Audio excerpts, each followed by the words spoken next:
Welcome back, Conscious Monkeys, to another episode of Traveling to Consciousness. I'm your host, Clayton, and on this episode, we are joined by Natalie Mangiaracina.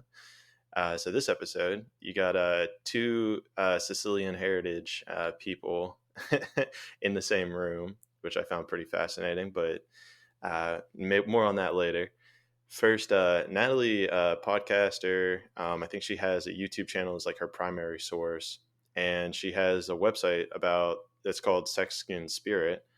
So let's start there. What like got you into, I guess, the sex realm, the spirituality realm, the I guess healing in general?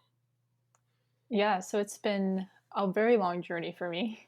And I've kind of been into all of this ever since I was younger because I'm very sensitive to energies around me. And that was kind of the first thing was me just noticing like, all right, I'm feeling things and emotions that other people maybe aren't as privy to. And just kind of started going down this hole of researching and watching YouTube videos from other people who are in the spiritual realm. And I had a lot of questions because I grew up super religious and like very involved in church and a very like charismatic church. And but I had a lot of questions that people really couldn't answer for me. So I kind of just started seeking out those answers on my own. And I'm trying to remember what year. I think it was 2018.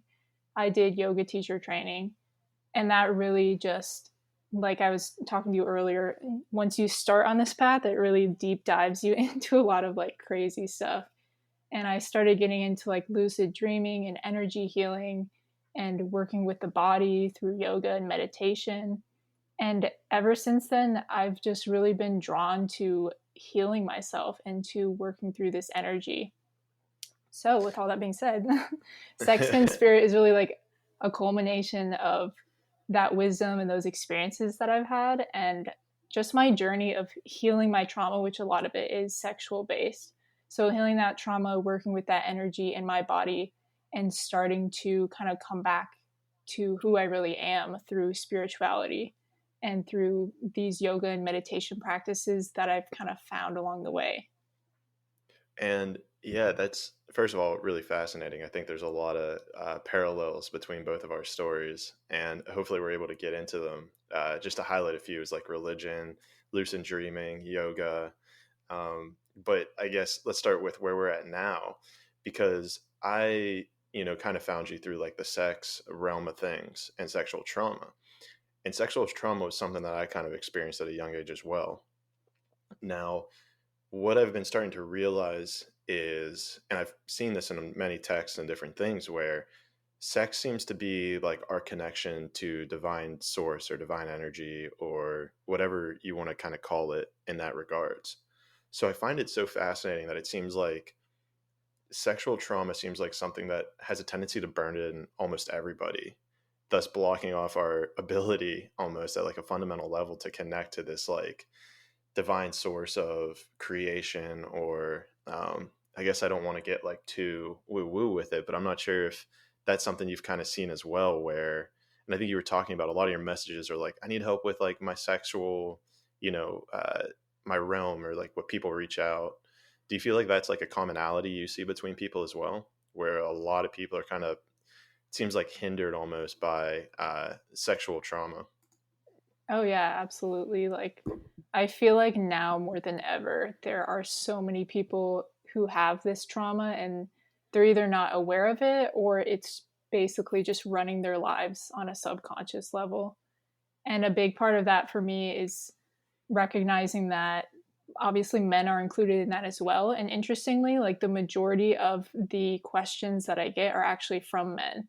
So I think there's also the stereotype that this only happens to women, but of course, like men deal with this as well. And we all have those masculine and feminine energies within us that can become unbalanced from these things, which we can kind of get into more.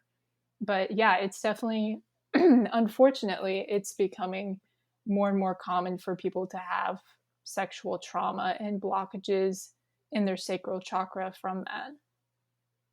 Yeah, and that's interesting you bring up like, kind of that duality of it, right? Because, a big part of this realization that I'm coming through is like the whole yin yang, right? We should have a balance of masculine energy and feminine energy. It seems like some of it, maybe sometimes we have a little bit more of one. We need a little bit, like we need to tap into our feminine for some things. We need to tap into our masculine for other things.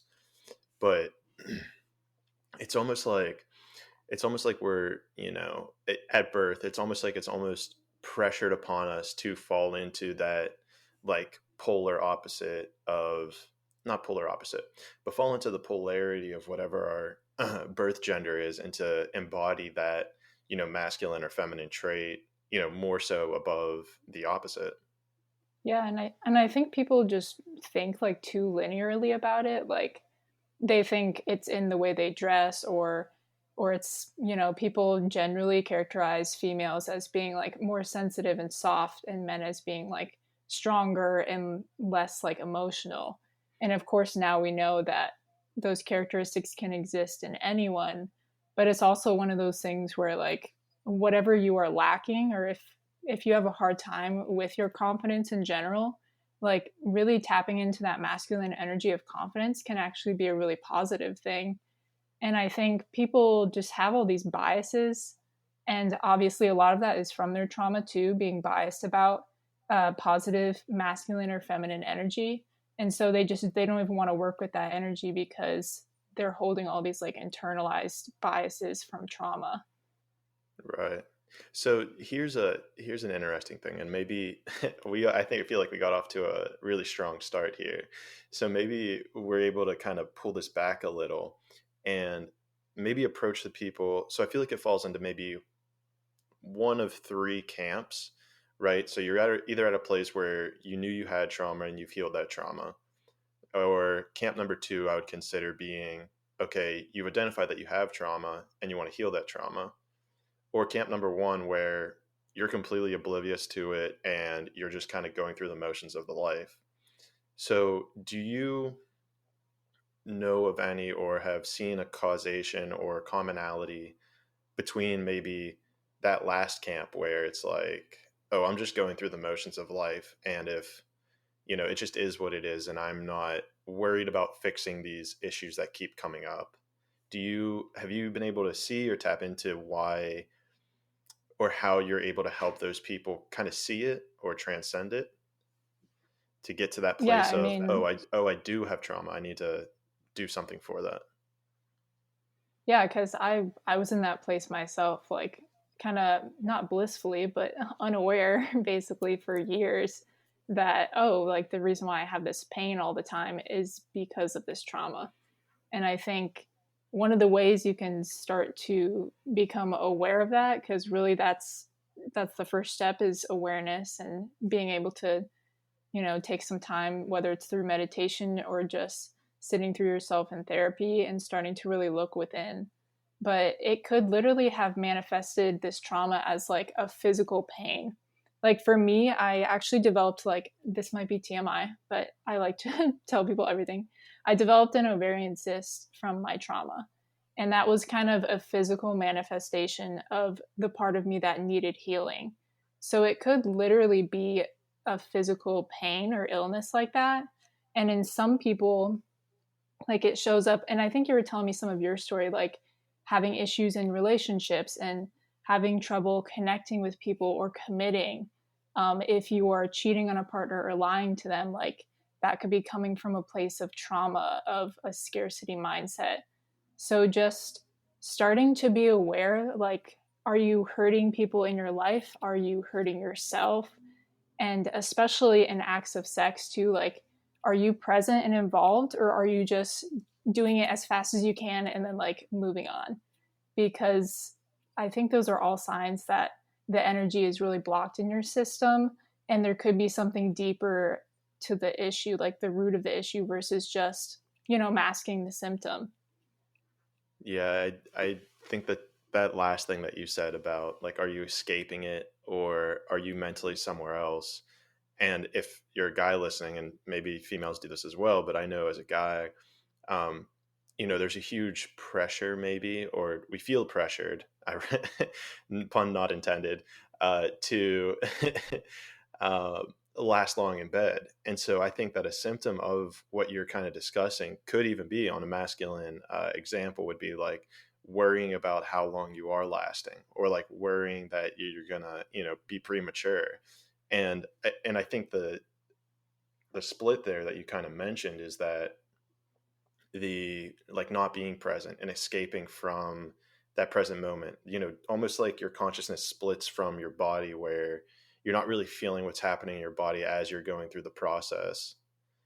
Right. Yeah, because it takes awareness to connect to the person that you are having this sexual interaction with. Like it's tuning into how they're feeling and how they're responding. And it's a symbiotic relationship. And I think sometimes, especially in the West, we've forgotten that it's not just about reaching that peak of pleasure and then just, ending it. Like it's really Right. about that connection is where the magic is, like not to sound cheesy but like the beauty of sexual energy that so many people are attracted to in the spiritual world is when you have that connection, because that is an orgasm that can last for much longer, just like time wise, but it also is just like it releases this really restorative energy in your body that is really healing. And I think people are missing out on that, and especially like guys, for example, you were saying that pressure they feel. I think it's getting away from like their feminine energy. Like do you feel that also, like when they disconnect from the feminine, it's almost like wanting it to just happen so quickly? Yeah, I guess I'm not sure if I so I would say that it might be difficult to describe it like that, because whenever I was in that mental space, I wasn't really that conscious, I guess. I mean, I'm aware of like being masculine versus being feminine, but to transcend that into, you know there's a polarity and you should embody both, I wasn't really aware of that. It was more very three-dimensional, right? Like, I don't want my physical body to, like, come, because then I if I come, then there's societal repercussions of her then knowing that I come prematurely. So now she could tell other people, and it becomes like I'm scared. It's like a fear that in which then separates me from the actual act of sex in the first place. And what I kind of came to realize, and so partially, part of it is focusing on the other person. Part of it is me, and I think I was born with a little bit more empathy, I think, on average than most people. Not to the extreme of like an empath where you're taking on everything, but to the level of like, well, I want that person to feel good, so there's a level of like me not wanting to come because I want them to come. But even just like that mentality can start sending you down like a spiral of like, oh, am I doing this right, or is like that happening right, as opposed to just being in that present moment, kind of tapping in and feeling what they're feeling, and kind of going with that flow as well. Yeah, Does that because make sense? yeah, I think it really is like a natural flow of energy. And when you tune into it, it doesn't become work. Like, I think it's more like an instinctive. And I think that's kind of what I was trying to say in a different way is like the feminine aspect of sex is listening to your instinct and your intuition. So when you become present during sex, like you start to notice little things like how your partner is responding, and that helps you to relax too, because it's not always about performing by being like inside of her like I don't know how else to say that, but like Right. just to give people practical advice, like it's not always about like how long can you last inside of her. Like there's all these other ways that you can pleasure that also allow you to kind of have some space to just breathe and relax and be like, okay, I don't have to draw my all of my energy on like staying hard. Like I can actually focus on these other areas and kind of, calm down and just let myself come back into the present moment, and then I can go back to that. So Yeah, you kind of kind of just, like a let balance of the yourself. two. Yeah, you go through that like wave almost of like, I guess I don't want to say like pleasing myself and then pleasing her, because I feel like you can both be being pleased at the same time, let's say.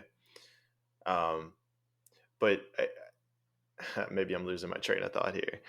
Well, like Something that popped.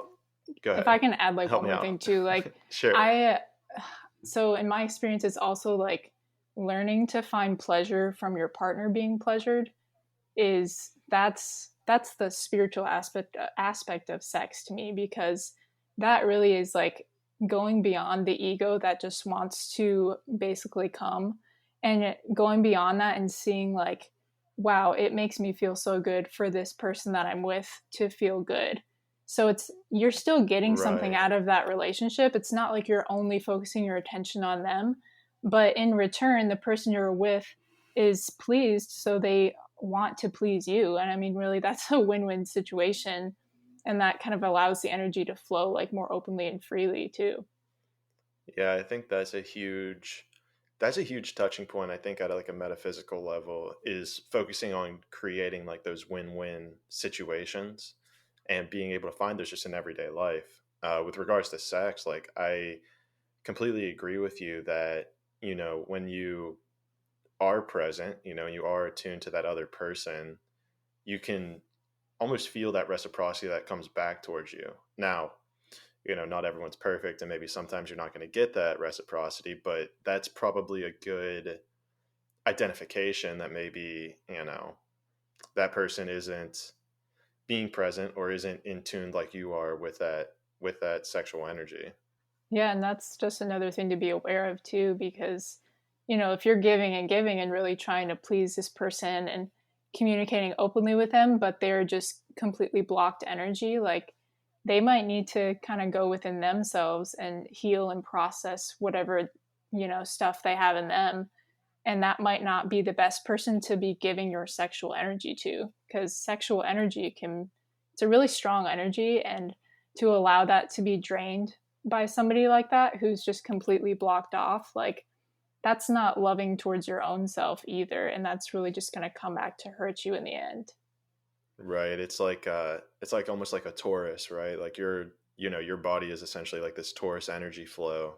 And if you're sharing that with someone that's blocked, you're essentially going to start blocking your own.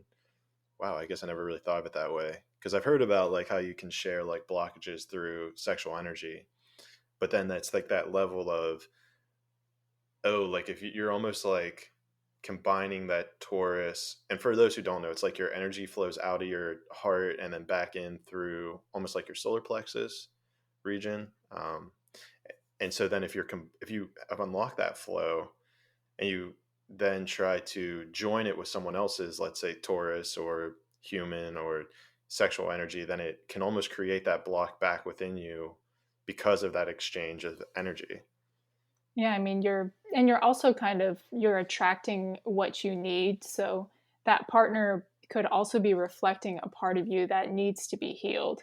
So that's why I see so many women attracting, for example, like abusive partners. Like there could be a part or a trauma within themselves, and they're attracting somebody who's really just holding up a mirror for them. But that doesn't necessarily mean, Right. oh, you should keep like giving your sexual energy to that person. Like you should, take the lesson and look in the mirror and see what needs to be healed, and work on that part of yourself so you can begin to attract partners who are more in alignment with your own energy. Or at least that energy that you want for your ideal person. Yeah. And so well, that becomes a messy conversation. Well, let's go for it. Because I've always kind of, and I have a sister, and I have maybe, I'm still trying to fine tune the wording of this kind of conversation because I know this is a difficult one to have and still trying to figure it out. So, as a female, maybe you can help me out with it.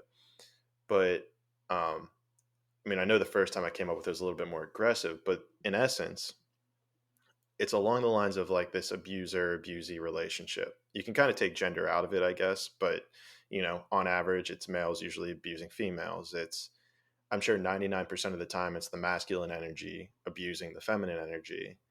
And so, it's that, and when I've had this conversation, it's kind of like, who do you blame if, someone's being abused, right? And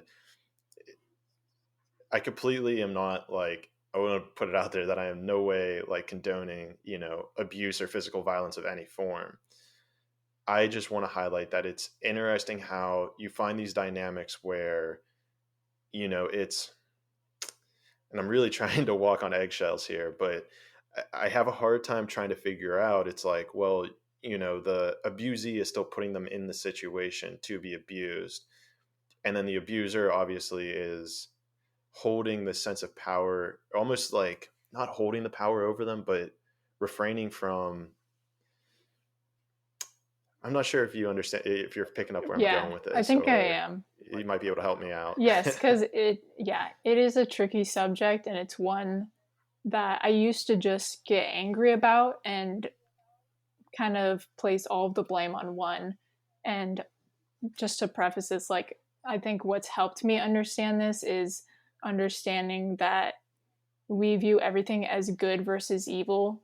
And I think there's so much gray area in between that we need to be aware of. But to me, the only thing I can control is the way I respond to a situation. You know, like if somebody does something horrible to me, which happens to a lot of people, and in these situations, they absolutely are a victim. Like this thing has come into their life, this person, and whether they attracted it subconsciously or not, they weren't consciously aware that they were attracting that energy into their life.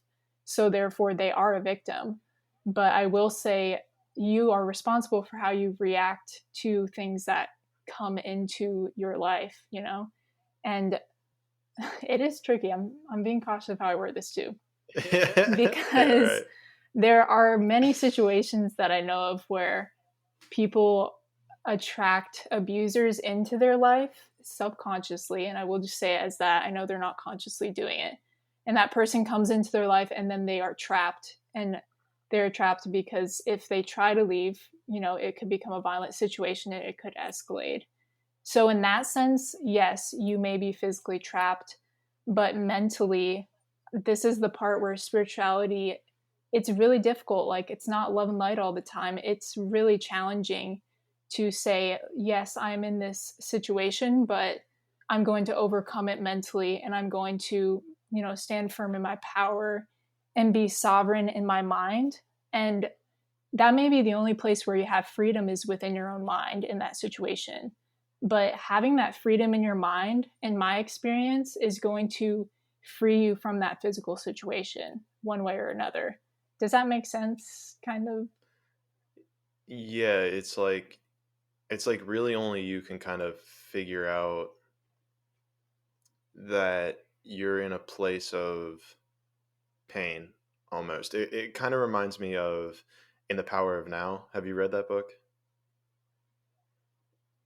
Yeah, incredible. And he talks about how like we have these pain bodies where like if you're in your 3D self, you're not aware of trauma, you identify with this pain and maybe it's physical, maybe it's emotional, and you attach to it and identify with it where, this always happens to me, that always happens to me. I always feel like this, I always feel like that.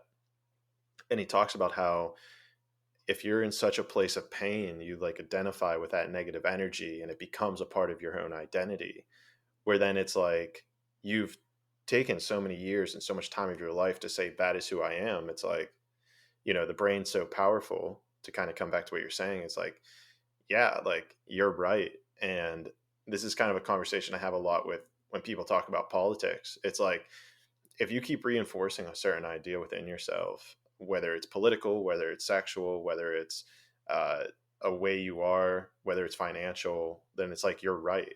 Like that is who you are because you keep telling yourself that. And who knows you better than yourself? Yeah, I mean, your mind doesn't know the difference between what you tell it is true and what is actually true. So if you build this whole narrative that I am worthless and I'm only with people who treat me like bad and like I am just constantly bringing that into my life, like how is your mind going to know any different? You know, you subconsciously begin to seek out those situations and your mind doesn't believe that you can be any other way because your mind can actually only hold one thought at a time. It can't hold two opposing opinions at the same time. So whatever you believe to be true, It's you a good know, point. that's the truth. And a big part of this healing work is beginning to change that narrative using different states of consciousness in your brain to literally change that narrative of scarcity into an abundance mindset. And yeah, the people's political Which opinions is like that's a whole nother thing too, but they want us to live in fear. They want us to feel like it's out of our control, but self responsibility is definitely the most spiritual thing that you can begin to cultivate in your life. Right. And I think even I love bringing up like the Hawkins scale, which is like that energetic scale of like showing where anger and fear and shame and guilt are like at the bottom, and then an enlightenment being like the top of the scale. And I always find it, and I kept like I kind of like took myself out of like the whole media and news culture essentially. Like if you ask me about political events, I really don't know anything. Yeah, you as well. And I found it fascinating because at the bottom of the Hodgkinson scale is like shame, guilt, and maybe fear, or like the bottom three. And I turn on the media because I was back home with my parents and they're watching the news.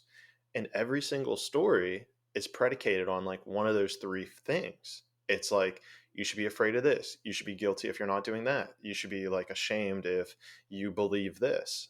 And it really like, and once you go down this spiritual thing, you absorb that energy so much more. It kind of triggered me. Like I kind of got pissed at my parents, like, why are you guys watching this? Like, this is all terrible stuff, like da da da da da. Like, this isn't, and obviously it wasn't a very constructive conversation, but, you know, at some point when I was able to kind of step back and be like, whoa, that like really angered me. I was able to show them, I was like, hey, like, this is like the lowest frequency stuff that you could possibly be absorbing and putting into your life. And it's only gonna, keep you trapped in, that third dimension. Oh yeah, definitely. And I've had those same conversations and gotten angry about it, but yeah, that realization that kind of just came to me that it's not us versus them. Like we are all expressions of consciousness and we are experiencing consciousness together. And there's not necessarily a right or a wrong.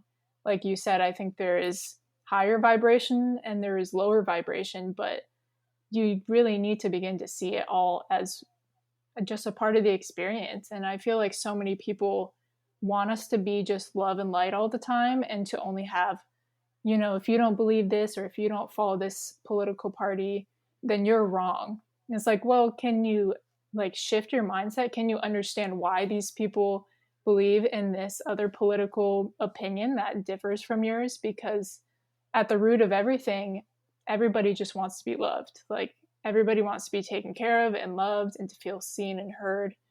And I think you'll find these people aren't the devil. Like they just literally have a different opinion than you. Right. Yeah, and I think to kind of give you a personal example of, you were talking about everyone wants to like just be loved.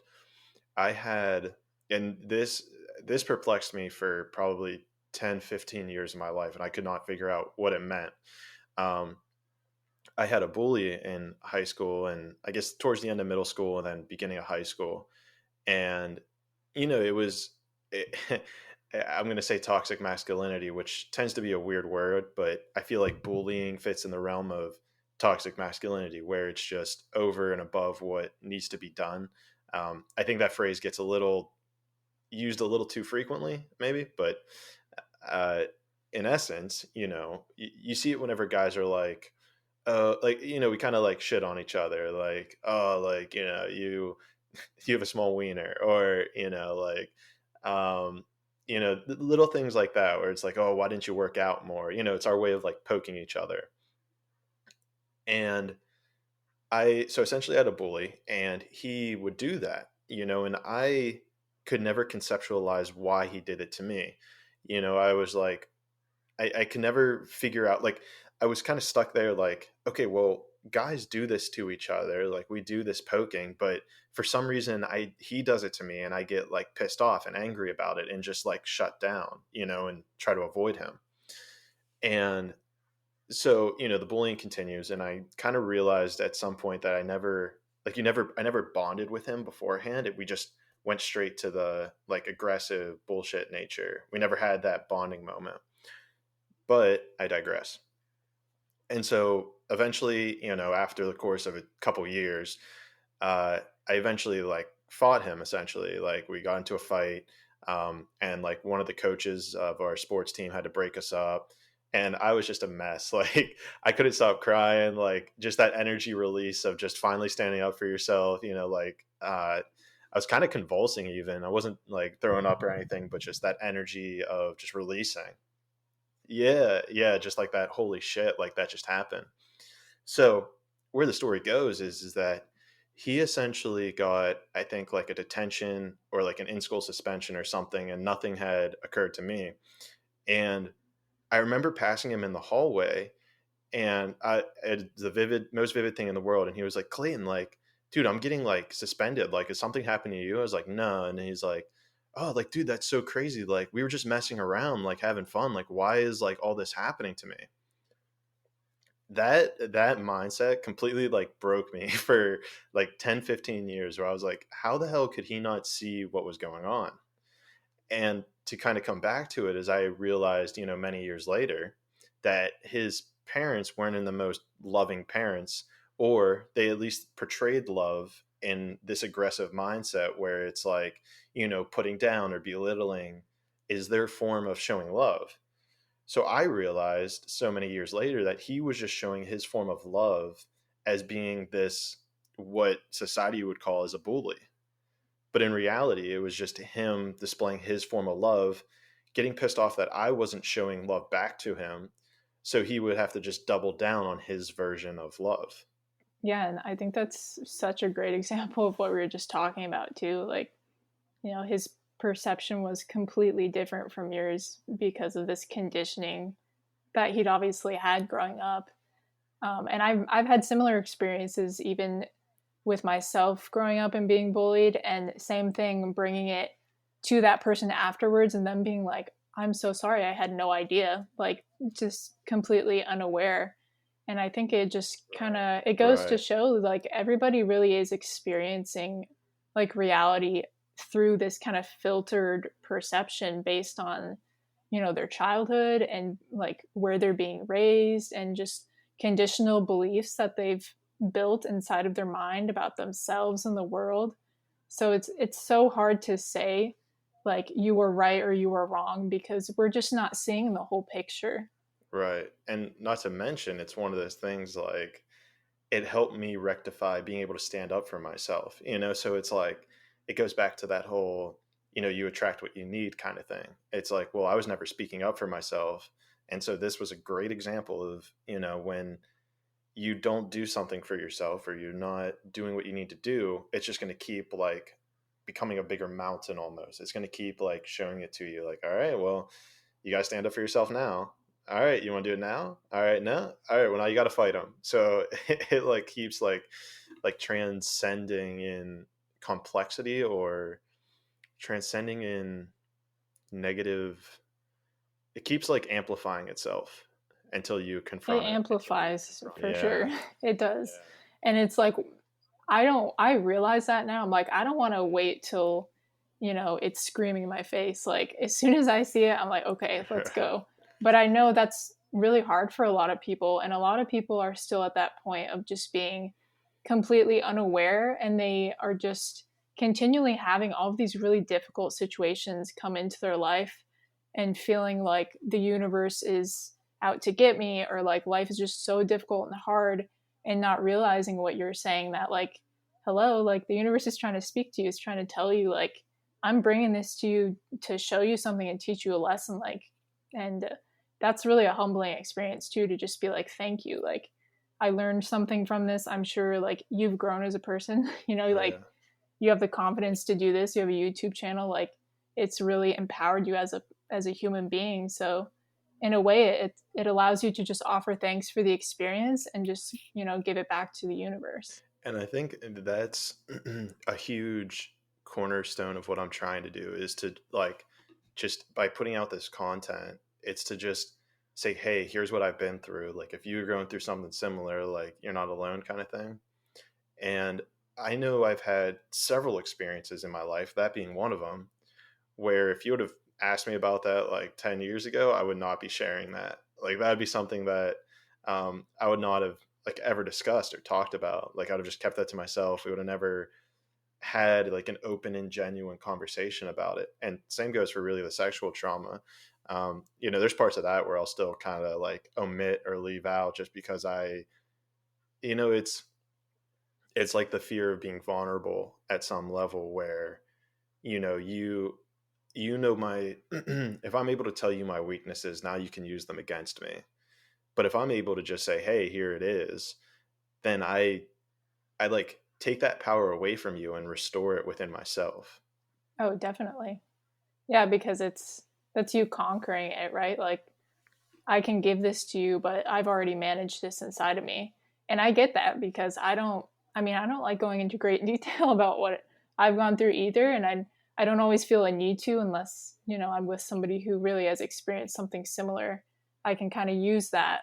But it's also interesting too, like seeing that your story can heal people for me empowers me to share my story more because it's not easy Right. to go out there and be open about what you've gone through, but knowing that it could potentially like help somebody else who's still, dealing with the trauma from a similar situation, that makes me feel like, okay, like I need to put my ego to the side and just share this and be as open and vulnerable as I can.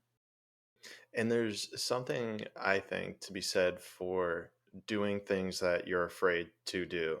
Like that was a huge like revelation kind of in my life. I was 5 months ago, I was afraid to quit my job, and it was creating so much like so much stagnant energy in my life, or so much, just it made me heavy internally because I just wasn't doing it. It was, me making up excuses. Like I wasn't even doing like that much work at the end of it, but it was just that I was so afraid of not having an income, not having money, not knowing, being afraid of the unknown, that it kept me like held down in that place of fear, of worry and dread. And I remember like whenever I finally said, okay, I'm out of here, I have no plan whatsoever. I didn't even start this podcast. I was just like, okay, I just know that I need to get out of here. And following that yeah, it was so incredible. Like I was just so energetic after. Um, I remember even just doing it. Like several people, my roommate at the time, including, was like, "Oh, you inspired me to like look at this thing, or like even to try this, or reconsider my current job, or start looking for a new job." It was just so just empowering to even just hear that. It's like, all right, well, I'm not making money, but like everyone's telling me I'm inspiring them, so like that's almost worth its weight in gold. Yeah, making a positive vibration already through that. That's a good way to Yeah, and put it. I've felt that same feeling at my last job. I got in this place where I was comfortable, and I knew the work environment was so toxic. Like, and no matter how much I would deal with my own energy and try to, be a positive light, there comes a point where it's like it's just time for you to move on. And I had reached that Right. point, and I was just staying with it. And usually, what happens in that instance is there'll be something crazy, like the company goes under or I get fired. It's kind of one of those moments where it's like, if you're not going to do this, like the universe is going to do it for you. And Yeah. so basically, what happened was I randomly applied to this other freelance job and got it, and I was like shocked. And even then, with the path laid out in front of me, it still was really difficult to make that decision to leave. And I remember when I finally made the decision afterwards being like, is this right? Like, was I supposed to do this? And then all of these things with my brand just started kind of coming together. And I was like, okay, like, yeah, I got a confirmation. But yeah, Oh it's yeah. it's terrifying. It's definitely scary leaving the corporate world, but there's a sense of freedom and just being able to do what we do and like actually help people with things that they're dealing with on like a mental and spiritual level. To me, that's Right. so much more, I don't want to say more important, but it's just so valuable right now in our society. It I mean, I guess it depends what you're doing, right? But it was certainly far more important for me to follow that itch that there's something more. So for like a little bit more background, I was a software engineer at a corporation that made military drones. And so, there was a societal component there as well, where like when I would tell people that, I get into the nuances a little bit, but they would always just be like, "Oh, that's so cool, like, that's sick," like, yada, yada, yada. But to me, I was like, "Yeah, it's not as glamour," like, I wouldn't say this, but internally, it's like, "Oh, that's not as glamorous as you think." I'm not really crazy about, like, being a part of the military industrial complex, but my brain would be filled with all these negative thoughts about the job when they're sitting there so energized. And it's like, okay, so am I sticking at this job for me or for them to hear this societal acceptance of my job title versus fulfilling what I actually need to do to impact or progress, let's say, the collective consciousness on Earth? Oh yeah, because there's definitely that pressure for sure. And I mean, I feel it too with just people in my life. They don't understand what I do, and I kind of Yeah. cater the way I describe it depending on the person I'm talking to. To some people, I do therapy. To other people, I'm an energy worker. Just depends. But Yeah. and I don't think there's anything wrong with that. I think it's just some people can't wrap their minds around some of this stuff, or they're not as open to it. But yeah, there's that pressure. Family reunions when you go and everyone's like, "What are you up to?" and "How's it going?" and "How much money are you making?" Basically, is what they're asking. Like, are you a professional in the corporate world yet? And it's Right. kind of a very outdated way of thinking, like going to work to a 9 to 5, working for somebody else, and just kind of putting whatever that purpose is that you feel inside of you. Because I think everyone has it. You have passions and desires, and I don't think those are random. Like, I think that is the thing that you're actually really good at, but we don't give ourselves the space, like in our current society, to actually go after that and pursue it. I guess right, and I think there's probably like a cultural or like a societal indoctrination sounds like a big word, but in some sense we're in a sense we're indoctrinated, right, as to just from the age of 5 years old. It's like, okay, you're going to go to school. We're going to tell you what you learn. We're going to tell you what classes you're going to. You need to get good grades so that you can go to college. If you don't go to college, then we're going to cast judgment. And going to college involves you taking on anywhere between 25 and 100,000, sometimes more, grand in debt, which is absolutely insane to strap an 18-year-old with. Even if you do 1 year of college, it's incredible amount of money. It's so hard to wrap your brain around as a kid, but then as you get there, it's like, okay, well, now what? It's like, I have 100K in debt. It's like, all right, well, you better find a job because that's the only stable way for you to pay back this loan. And people don't realize it, and then you're sitting there paying that back for the next 40 years. If you're lucky, you get out of it in 40 years, and now you have the last 20, 30 years of your life to try to be happy, which is almost impossible because your frontal lobe and the way the brain evolves, it's now in its stagnant place. Like, you've cut off the learning, you're just trying to get back to zero. Yeah, and I think like really what's happening like on an energetic level is like we're separating from our true nature. And to me, I mean, I feel like this when I'm at a job. I feel I want to go outside, like I want to explore the universe. I want to travel and communicate and meet people. And being stuck inside of a building all day, it just doesn't sit right. It's not our true nature is to explore and to be in tribes where each person kind of has their designated role. But tribes would go out and they would gather food, and it would take them maybe 20 hours to get food for the week. And then the rest of the time, they would be dancing and making art and exploring. And I think we just really are missing out on that connection, even with our planet, too, because that's a big aspect of it is like being able to explore the planet we're on makes us appreciate Earth in a different way. And you can see that in how Earth is dying. Like, unfortunately, I don't want to sugarcoat it.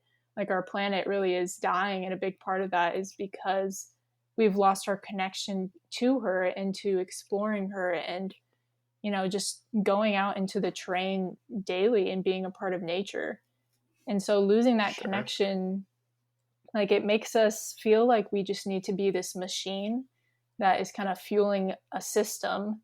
And we forget, like Eckhart Tolle was saying about identification, like those are all just identifiers, like your job title and your place in society. But finding out who you are without those things, like that's your true nature. And that can only be found within you. It's not anything outside of you.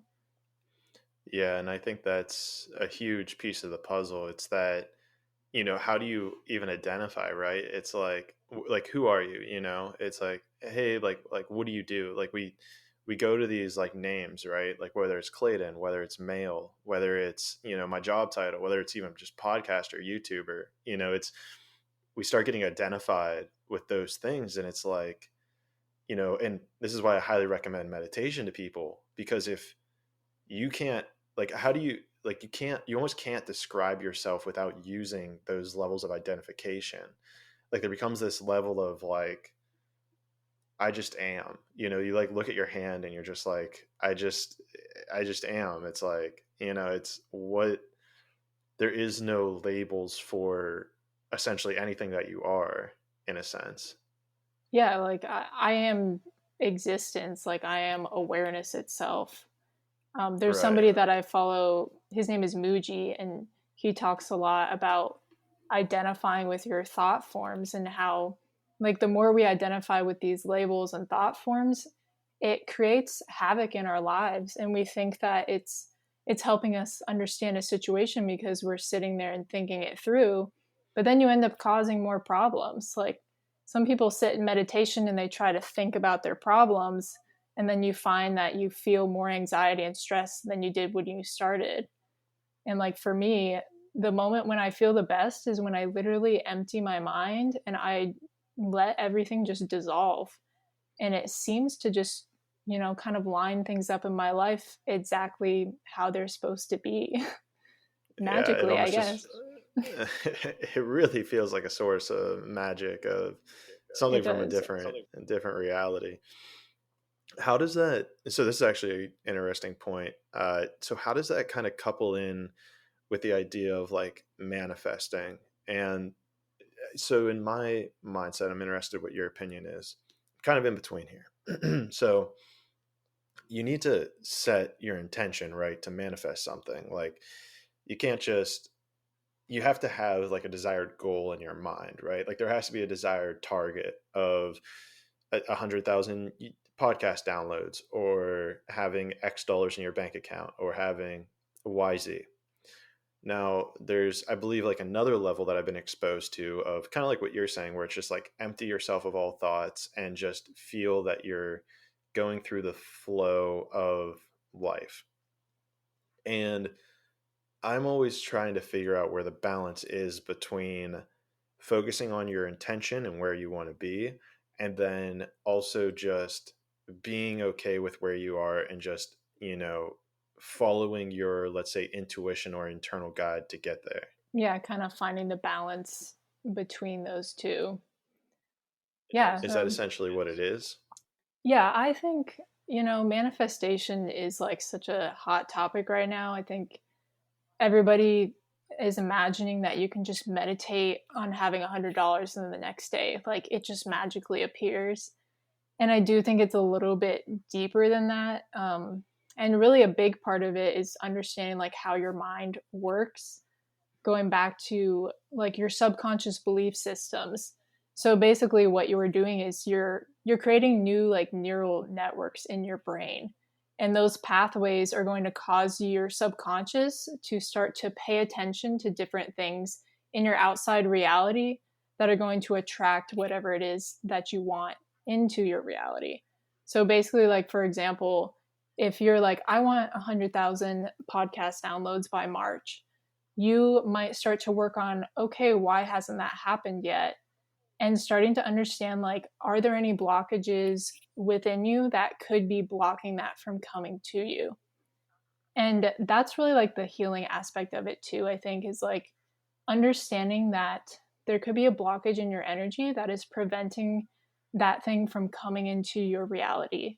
And usually, a lot of times it's a scarcity mindset. Did you want to say something? Okay. Yeah, I have a question, right? So how can you tell then the difference between a blockage and just time? Like the act of, and I know we don't have to go down the rabbit hole of time being an illusion, but I feel like there's a level of like, I can't just record one episode and then expect 100,000 downloads, right? There takes time to build trust. And so how do you kind of reconcile if it's a blockage in energy or if it's just you need more time? Like, is there like a rough estimate on that, or what's your opinion? Yeah, I think it's a big part of it is paying attention to how do I feel when I think about this? And there's a meditation practice you can do where you actually meditate on being the person that you want to be. So for example, like I'm going to sit here and I'm going to meditate and imagine myself as being like an energetic healer for a group of 10 people or something.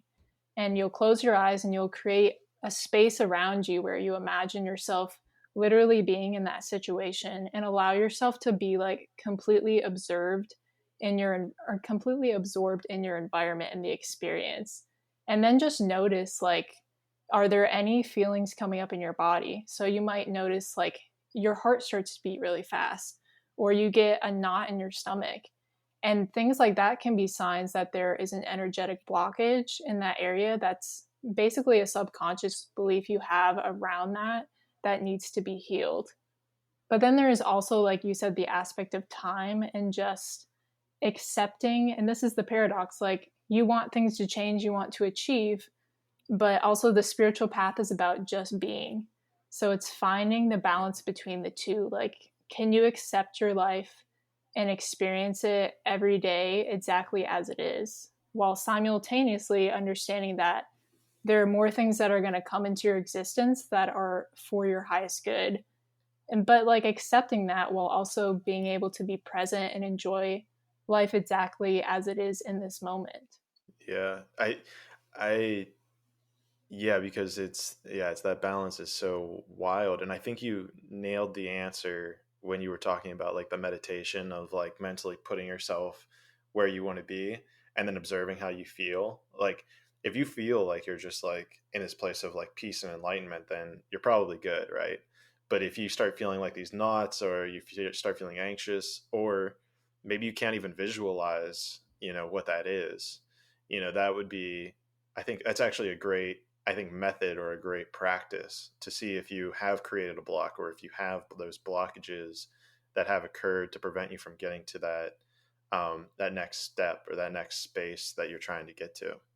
Yeah, because I genuinely have experienced in my life like the universe wants me to have what I'm seeking, you know? Like I am seeking it and it's bringing it to me simultaneously. So, getting out of that idea that like I have to do something, I have to become something, and just realizing like you are perfect exactly as you are. And if you can come back to that awareness every single day, that's the best way to just clear out anything that needs to be cleared out. Because I think we really feel like Yeah. I've got to change this and I've got to do this. But when you're living in a state of awareness, like you just naturally do exactly what you need to do. And sometimes it just kind of flows through you. It's like getting in a flow state. Like if you've ever kind of researched the flow state, really all you're doing Yeah. is sitting I've in been, awareness.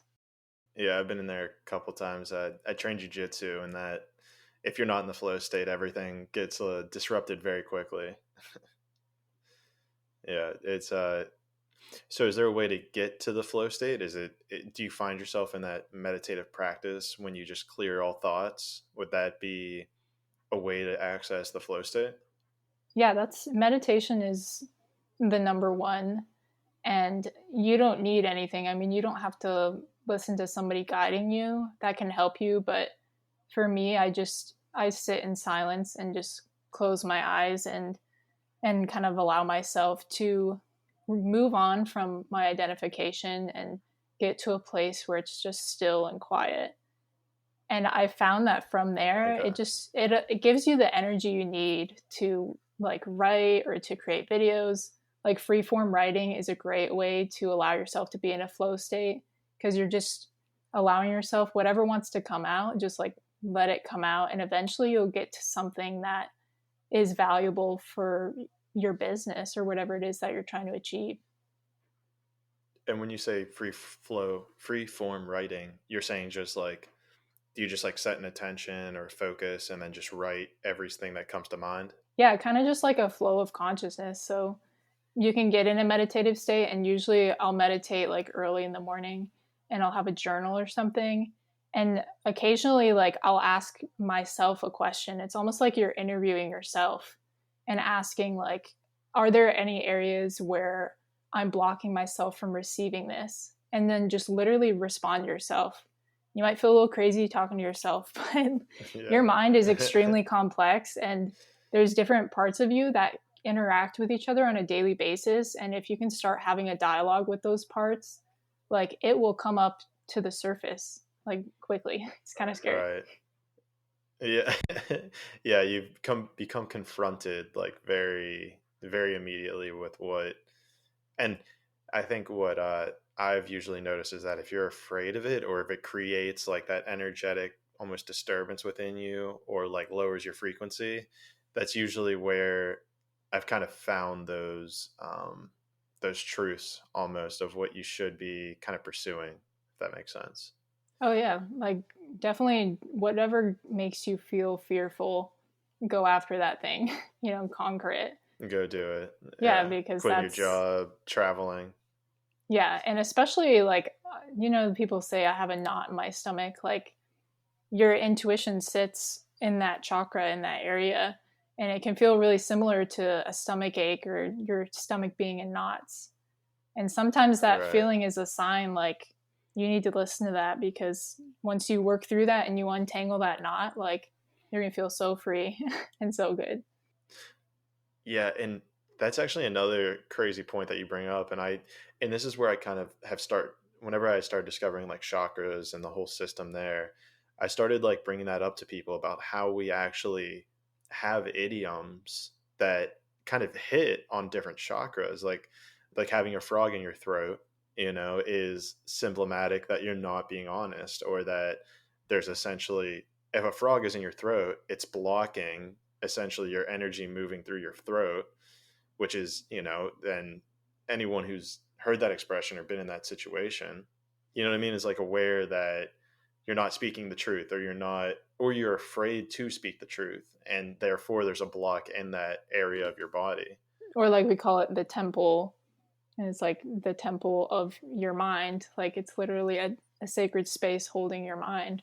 Yeah, we definitely, I think that's a whole thing of Carl Jung too. Like, there's this sort of subconscious of the collective conscious that kind of reveals itself through our language. Like, we use these different terms and we don't always consciously understand why we're using it, but it's because there's a deeper part of us that knows that there are these blockages existing in our body, and it's coming out through our language and we're just not even aware of it. So paying attention to that too is like, how do you talk about yourself? Like, do you say a lot of times, like, oh, I have a knot in my stomach? Like, are you using that kind of verbiage and language? Just becoming like conscious and aware of that in your everyday life is really going to expand your awareness. And I think I came very much into that, and maybe this is a suggestion to people, is to learn another language. Because when you learn a different language, a bunch of different stuff happens. But a huge piece of that is that these idioms and these transferences, two things. One, they might not have that idiom in another culture, which I think is fascinating. But two, and this is where it gets crazy, is that sometimes, and I've seen this quite a few times, is where they'll have an idiom like "there's a frog in my throat," but they won't have the exact words. Like, it won't translate like "a frog in your throat." Like, maybe it's like something like an umbrella over your mouth, or you know what I mean. I'm not sure, but the point is that I've noticed, and this is specifically with Brazilian culture, is that they have these idioms, the same exact ones we have, but just different words. But the same like underlying principle or core meaning is still there. I guess I just find Yeah, it so it's fascinating. it's cross cultural. Yeah, I think people all around the world.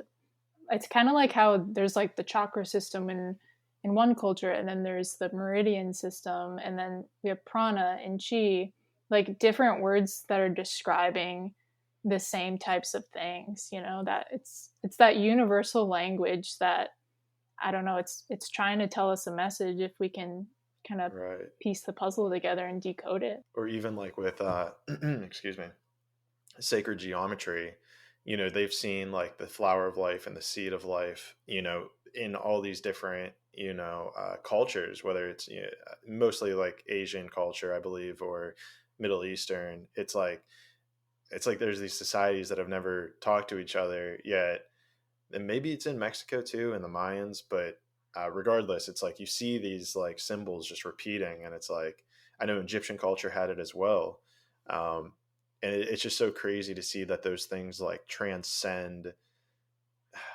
our physical world, and yet we still have this in tune nature to it, even though you can't see it or you can't touch it or you can't feel it. We still like we don't even need to communicate about it, but we like hold this truth to it. Yeah, it's like there's some force inside of us that wants to like express itself in that way through like Yeah, symbols and images. this is something I wanted to bring up, is that, and this kind of ties into our whole religious like upbringing. Now, the idea of, so like the Bible, right? Or, we have all these different, let's say, sacred texts um, across the world, and people have been drawn to them, to the meaning of what they hold. Now, a huge thing. So, what I personally believe is that I think that these texts, these religious texts, are kind of our guide to living what we would deem being the most moral or the most win win situation, or it's at least, let me rephrase that, our discovery into how to create win win situations for all. If you look at the Old Testament, it is absolutely barbaric and brutal. And I think that shows lens of how we never understood how to completely create these win win situations. And as it kind of moves forward, I kind of see it as unraveling in that sense. Now, give the devil his due. I think that there have been people with egotistic and maybe fear gets into them. And so they have created power structures around these sacred texts that has then chastised and kind of done, I don't want to say that, but has definitely had a negative impact in certain ways. So where I kind of got in that line of thinking is I kind of got to the idea of sex, where, they say in essentially the Bible, like you shouldn't have sex until marriage. Now, I've been trying to couple that with like my line of thinking beforehand of like, okay, all of these have a certain meaning. Now, where does it fit into the puzzle that, we shouldn't have sex until marriage? And it started recently whenever I kind of came across your channel, realizing that you are joining that energy. The sexual energy is so powerful that you are joining that with someone else. And so I guess that was probably a little bit of a long tirade there, but I'm curious if you've ever kind of applied this spirituality to your religious upbringing. Yeah, that's kind of the name for sex, skin, spirit sort of came from that, and me starting to question and understand. Um, but yeah, about the Bible aspect, like, and where I'm at right now is I take the Bible and sacred texts in general as more having a symbolic meaning, and we can kind of pull a truth from anything. But it's also in the context of like the society that those people were living in during that time.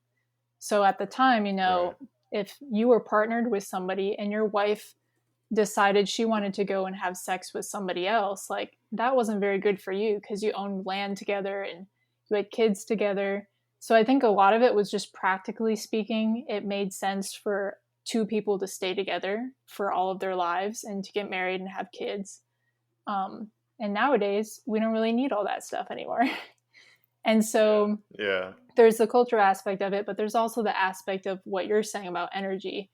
And to me, this kind of just happened through my own experience, but I found that when I gave my energy, and I don't want to say gave it away because I'm not it's not like you're tainting yourself or taking away any value from yourself, but It's more like sharing it. yeah, exactly. Like when you enter into that symbiotic relationship of sex, you are transferring your energy and kind of combining it with theirs, and you're also absorbing some of their energy as well. And you can call it life force energy or whatever, term you use for it. But as you do that, you'll find that you have that connection with that person, sort of a heart to heart connection. And if they have a lot of healing they need to do inside of them that maybe they're unaware of, you can easily kind of pick up on that energy.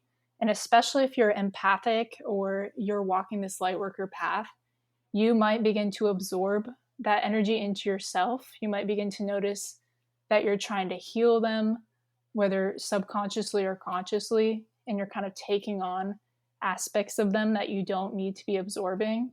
So, really, that's the main, how do I say it? Like, I don't want to say issue, but it's the main thing to like be aware of with sex is that you are kind of Right. taking on this person's stuff. And so just being conscious of where you're placing your own energy and what energy you are absorbing is really, And being aware of how that like comes into you, I guess. Is that it comes back to that being present, I guess, before and after sex to realize, what is entering or coming in that might not be you or might not be from you. yeah. And when it comes to the whole, like, some people choose to be celibate. And I think that's just a personal choice. There are a lot of benefits to celibacy. That energy can be used in meditation practices, and it can be used and cultivated to be drawn into your crown chakra and things like that. There's like metaphysical practices you can do with that energy instead of releasing it during sex. But if you choose to release it during sex or masturbating, that's just a personal choice. I don't think there's a right or a wrong way to use your energy. I think you just really need to use your own personal discretion and also just recognize what phase of life you're in currently too.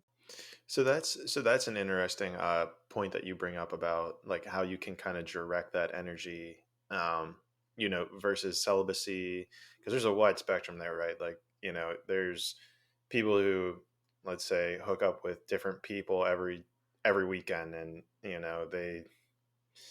they do that. Let's just say, and then Yeah, there's nothing wrong with that either. yeah, it just is what it is, right? And then there's people who would rather not, who would, let's say, refrain, or even, let's say, refrain from coming in general. And this is, so I'm in a complete gray zone here, so I'm kind of just asking as a sense. But I've also noticed that, like you said, it's kind of identified as like your life source is your, and now this is something I can only speak through as a man because I don't know what it's like for a woman, but like after coming, you feel just drained. Like I understand where that term life force comes from, because it does feel like you're kind of, I don't want to say relinquishing power, but it feels like you just are exerting energetic power, let's say, when you come. Like it's a reason that we're pretty much done for at least an hour after coming. And I guess I'm trying to figure out, like, if you are, like, where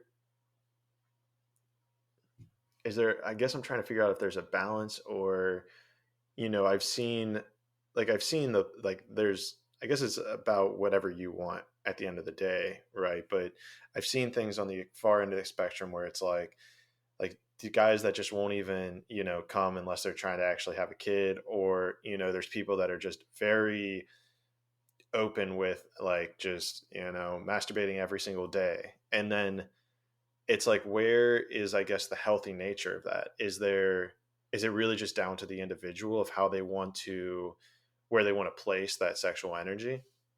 Yeah, I think it's an individual basis, really, depending on kind of what's your path like. Are you trying to just socialize and have nothing to do with the spiritual path, and you just want to have a good time? Which there's nothing wrong with that. That's another way of experiencing life, and you might be okay like you said, kind of it drains your energy. So somebody like that might be okay masturbating every day and just allowing that energy to release, versus somebody who is really wanting to learn more. And I find that when I'm trying to learn more and more information, and I'm trying to really be focused and study and just like gather as much wisdom as I can, if I'm having sex every day or masturbating every day, I literally can't focus. Like it's like the energy is drained from me and I lose a lot of my creativity. And so for me, like I want a balance of both. Like I want to be able to have that social life, have Right. fun, but I also want to be able to learn and reach these amazing states during meditation and continue to work through my ego and stuff, uh, get rid of my ego in a way. So finding the balance for me is, Right. do you feel drained? Like, does masturbating every day make you feel drained? Are you watching something when you're masturbating? Like, I completely cut out pornography, and that was just my choice.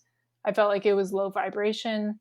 I felt like I wasn't in tune with my body. I was just watching it and doing it just to do it. And I wasn't present with my body. So, practices like that can help you make it more mindful and help you kind of direct the energy more too. Right. And it kind of, and that's, I guess, another interesting thing that kind of ties back to what we were talking about earlier is that if you are using like pornography or something else, it has a tendency to distract you from what's actually going on inside your body and what you're actually like, how the energy's moving. Like, what does it actually feel like? Versus if you're just getting visual stimulation, then you're not present with that energetic flow that's within you as you're kind of doing the practice. And like you're only activating the brain in the visual senses. And there's so many other senses that you could be incorporating into that experience that can really make it like a spiritual experience through touch and through like guiding the energy. Like you were saying, you do jujitsu. Right. It's like you're kind of choosing where you're directing the energy when you do practices like qigong or jujitsu. And masturbating or having sex can be similar. Like you can use it as a practice to feel that energy radiating out through your entire body. And that's kind of the idea of having a full body orgasm, is experiencing that energy through your whole body instead of just concentrated into one area of the body. and that's honestly probably a selfish mechanism for wanting to get into this stuff, but I've heard about how people have talked about like 10-minute orgasms, or even if they're just with their partner and kiss them, they've felt like an orgasm in the most simplest fashion, I guess. So I'm, I guess, aware of being able to keep or have women, let's say, in a state of orgasm for longer duration. I personally am not, I'm having trouble finding information. And so maybe I'm not sure if you're aware of the answer, but for guys, on the other hand, of being in that extended period of orgasmic presence, because in all of my experience, it's like a maximum 30 seconds. But is there no like actual, let's say, fluid release whenever you find yourself in these, as a man, in these 10-minute states, or if you're even aware of that? Yeah, I mean, you don't always release. And some people get to a point where they can consciously choose not to release, which kind of keeps some of that energy held back too. And I think it's called like semen retention. So you can do it in that Okay. way. And then over time, like if you haven't done it for a week and you want to release, like you can consciously choose. And a part of that is just beginning to like start to activate the energy in the, I don't want to say this wrong, the perineum. You know what I'm talking The about? perennial. Yes, like Yeah. basically the Yeah. base of the penis. Like you're starting to activate that energy there. And it's in a female, it would be like a Kegel, like when you squeeze, that feeling when you're peeing and you like squeeze. So you start to like activate that energy and kind of pulse it. And that's kind of the beginning practice that people will do to start to kind of draw attention to that area and pay attention to when they feel like they're about to release, start to squeeze and hold and really concentrate and draw that energy consciously up to the crown and then kind of hold it there until Okay. it passes and then continue. So that's the main practice Okay. that I know of for men is like holding and then drawing the energy up towards the base of the crown of the head. Okay. Because I guess I've experienced or heard of similar things like that, and I guess I've tried, but maybe because I remember there was one time that, and this might be getting a little too personal, but um, trying like that meditative practice of like speeding up or slowing down, but making sure that you do like semen retention. And I remember it kind of felt like almost like it was like a hour and a half long practice of doing it. And I was really focused on my breath and kind of that moving the energy up and down. And afterwards, and I'm not sure if you've done like breathing exercises. I'm sure you have, but where you kind of feel almost like a DMT release, or you feel like it's like that static, like whenever you see static on a TV, is the best way I could describe it. And it just feels like it's all encompassing your entire body. And then I could even feel it kind of like in my hands of just like that static energy. And so, maybe do you know if that's maybe actually what it feels like? Because I guess, wow. And so here's what I'm thinking. This is, I don't know how far off topic I'm getting, but as a, let's bring it back to the average person. Whenever you think about orgasming as a man, it's all located in one specific, location near the penis. But then whenever that spreads out across your body, it's got to feel, I guess, different, or it's just like a sensation that you're not used to feeling. Yes, that it's a sensation you're not used to feeling. Um, and it's not like you said, it's there's such an intense concentration of like nerve endings in your penis or in your clitoris, and like it's not gonna feel like that. To me, the best way to describe it is like if you've ever been in meditation and you've gotten to a point where you feel so relaxed that you literally are like outside of your body. Or you might have experienced it if you did like a psychedelic trip or something where you had this like relaxing out of body experience. It feels more like that. Like it's like your body, Okay. it can feel like an electrical impulse. It can feel like your body is like floating outside of your physical self. So it's really not the same as like this release that we're used to feeling. It's more of a full body kind of energetic vibration. Yeah, I remember it being like, I don't want to say scary, but it was like a little intense. It was like, what's like kind of going on here? It's like you you almost like had an appreciation for not, I'm trying to remember exactly how to describe it, because I was just like, I remember feeling like I need to hydrate because I felt like I was just like zapped of energy. And then it was like this weird, like, it was almost like a daze, almost like how you feel like right before, like maybe like you pass out or something.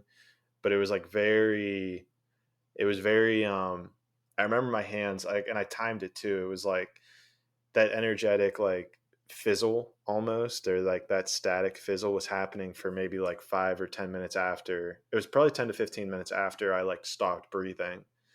And so then part of me was like trying to figure out, was like, okay, is it because I was breathing so heavily, like, or was it actually a combination, which I'm pretty sure it was a combination of that, um, stimulation coupled with the breathing, coupled with that energy flow of processing it through your body. Yeah, the breathing definitely is a technology you can use for that too. Because it's you're basically creating energy in your body as you breathe faster and faster. Like you're building up that heat sensation and it's only adding to the energy moving through your body. But like you said, it is really draining. And I think people, if they are going to do this, should definitely hydrate after. And also, like if you have Epsom salts, if you can take an Epsom salt bath or something of that sort, like you're doing a cleanse. You're basically heating up your body an intense amount and then you're just letting it dissipate. So cleansing your body and allowing those energies to kind of bounce back out is crucial, and without that That's you a can feel super unbalanced. Yeah, that's a really good point. Is always hydrate, right? But if you're doing something like this, and I think it goes for any deep breathing or sexual practice, that hydrating is super important with just being able to replenish, because there's so much going. Even though you're not like moving much, like you're not running a marathon or you're not doing jujitsu, and maybe with the sex you're sweating a bit more, but even with the personal meditation I was doing, I wasn't really moving at all, but you can feel that energy within your body, like really really moving. and and maybe even a good way to describe this is what I was thinking is like, as I was kind of, let's say, stimulating myself, using my breath to kind of take that energy out of, let's say, my penis and circulating it through kind of the body was kind of like my mindset of using that breath to do such a thing. Yeah, and I think it takes practice too. Like the first time you do it, it might be really difficult to direct that energy anywhere else in the body, but it just takes mindfulness and kind of getting out of your thoughts too, because your mind wants to kind of figure out how to do it, but just letting yourself be present and get to that state of relaxation. And I like to also like use my hand, like, and I have a couple videos on my channel where I like guide people through this too, but you can actually like use your hand and kind of hover it over your body, and that just adds another level of, your brain likes to have visuals to help it see like, oh, the energy is moving in this direction. So using the hands to kind of guide that energy all throughout the body can be really helpful. Yeah, I saw you had like a tapping video where you're like kind of tapping up your up like your stomach to like your top of your head, and that seemed pretty interesting. And then yeah, even with the hands, because if it goes back to my experience, like it feels like your hands have a lot of energy between them. And that was something that I found super crazy, is that actually, now that I'm remembering this, is like when I was in that, like, let's call it fizzle state, whatever you want to call it, there was an element of me trying to like push my hands together, and they were kind of like repelling themselves as if they were like magnets, where I was like, and I didn't, it was so bizarre because I could see my hands, but then it felt like there was like an internal, I don't even know how to describe it, being, entity, call it whatever you want, but like just like that would just get so energetically like pulsated as I would try to move my hands together, and it would like push it away almost. Yeah, and there are actually several chakras in your hands. I think people don't always realize that. And so that's one of the things I do before I do any energy work is I just literally like rub my hands together like this, get the heat going, and then I start doing Okay. it. But I feel that too. I feel that fizzling, and that's a great time to just place your hands intuitively wherever they want to go. And you might even notice during that Okay. that there could be an emotional release. Your body might want to like do some movements, and like just letting yourself do that, let your body kind of naturally, instinctively just move however it needs to because you're letting the energy out too. Like you're flowing this energy through you and it's cleansing, but you're also like releasing at the same time. Okay. Yeah, that I haven't done it in a while, but that was something that I remember being very very interesting. It was very a very different and interesting like experience to kind of go through and do on your own, you know. But something let's Yeah, and the something breathing helps a lot too. yeah, yeah, the I feel like there's so much just like DMT or just like energy that like moves through whenever you use your breath, even with like meditating in any regards, like just focusing on your breath works wonders. Something I want to transition into. So this is where it's going to get like maybe a little off the rails if we haven't got there already. Is with regards to the whole the Pleiadians and the starseeds thing, because this is something that I've found YouTube videos on, and I find it super fascinating.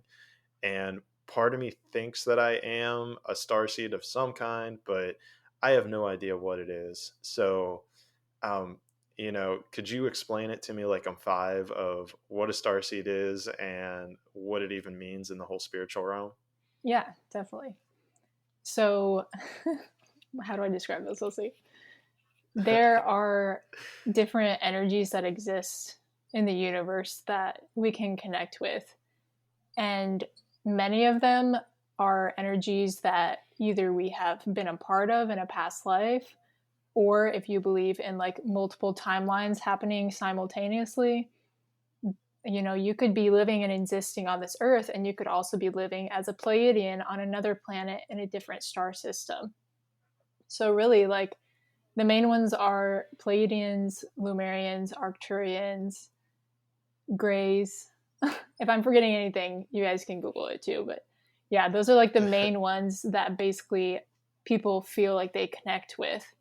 And they're basically energetic beings that are a part of these different solar systems. And people connect with them. I've channeled them before. And my connection to them was actually through a past life regression hypnosis that I did, where I was put into a hypnotic state and I was asked questions about a past life to see if any memories or visuals would come up. And I had this connection to Atlantis, and I felt like I was part of some kind of hybridization program that occurred, and had this like very vivid visual memory that caused like an emotional and energetic response in my body.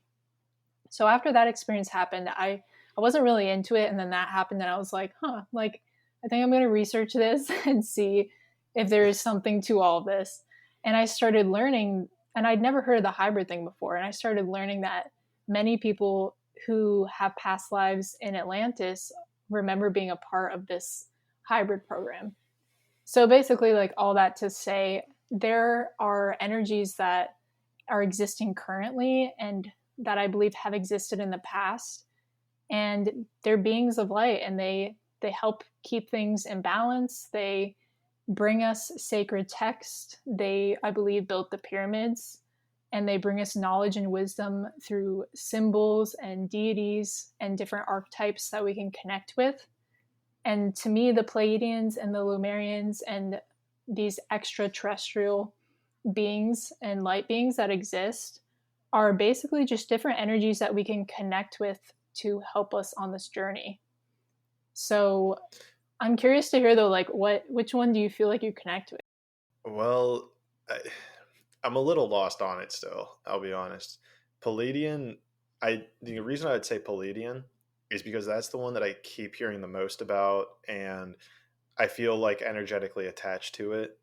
Um, Something with Atlantis as well. Not sure if I've been there in a past life or whatever, but that's something that I've also like when I've heard that, or like it's also kind of connected to me as well. So, I'm still in the realm of like I have no idea, but I'm still trying to like pick together all the pieces to because being an engineer, I'm still trying to like try to find the logic in it. And it makes sense from an energy standpoint, right? Like everything in this room, everything in this reality is purely just energy and matter.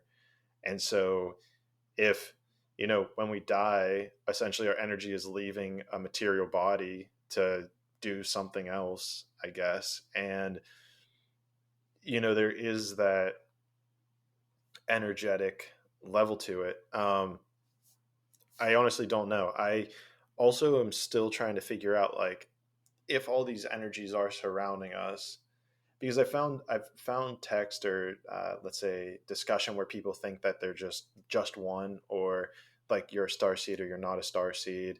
I have a crazy story with the Akashic Records as well, but I was told that you're only able to access it if you are a star seed, um, and I was able to access it, so at least I believe I was, which is a whole crazy story on its own.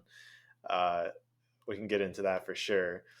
Yeah, I'm like, that sounds interesting. Yeah, that actually revolves around sex too. So, um, well, maybe we just jump into it now. Now, well, let's. I'm getting ahead of myself. Yeah, like We'll save that. like you We'll before save that. you said like starseeds can only access it. The only thing, and this is what I think, there's a lot of people in this community that think differently, but I don't feel like this knowledge is closed off to anyone. And I genuinely think like if we start structuring it like that, like that's very dogmatic, you know? It's very polarizing to say like this is for some people and not for others. I feel like this is wisdom that lies within all of us because we're all connected. Like we're extensions and expressions of consciousness. And really, all we're doing when we connect to the Akashic Records is we're connecting to this collective unconscious of all the things that have ever happened and ever will happen are stored within there, and we can all access it.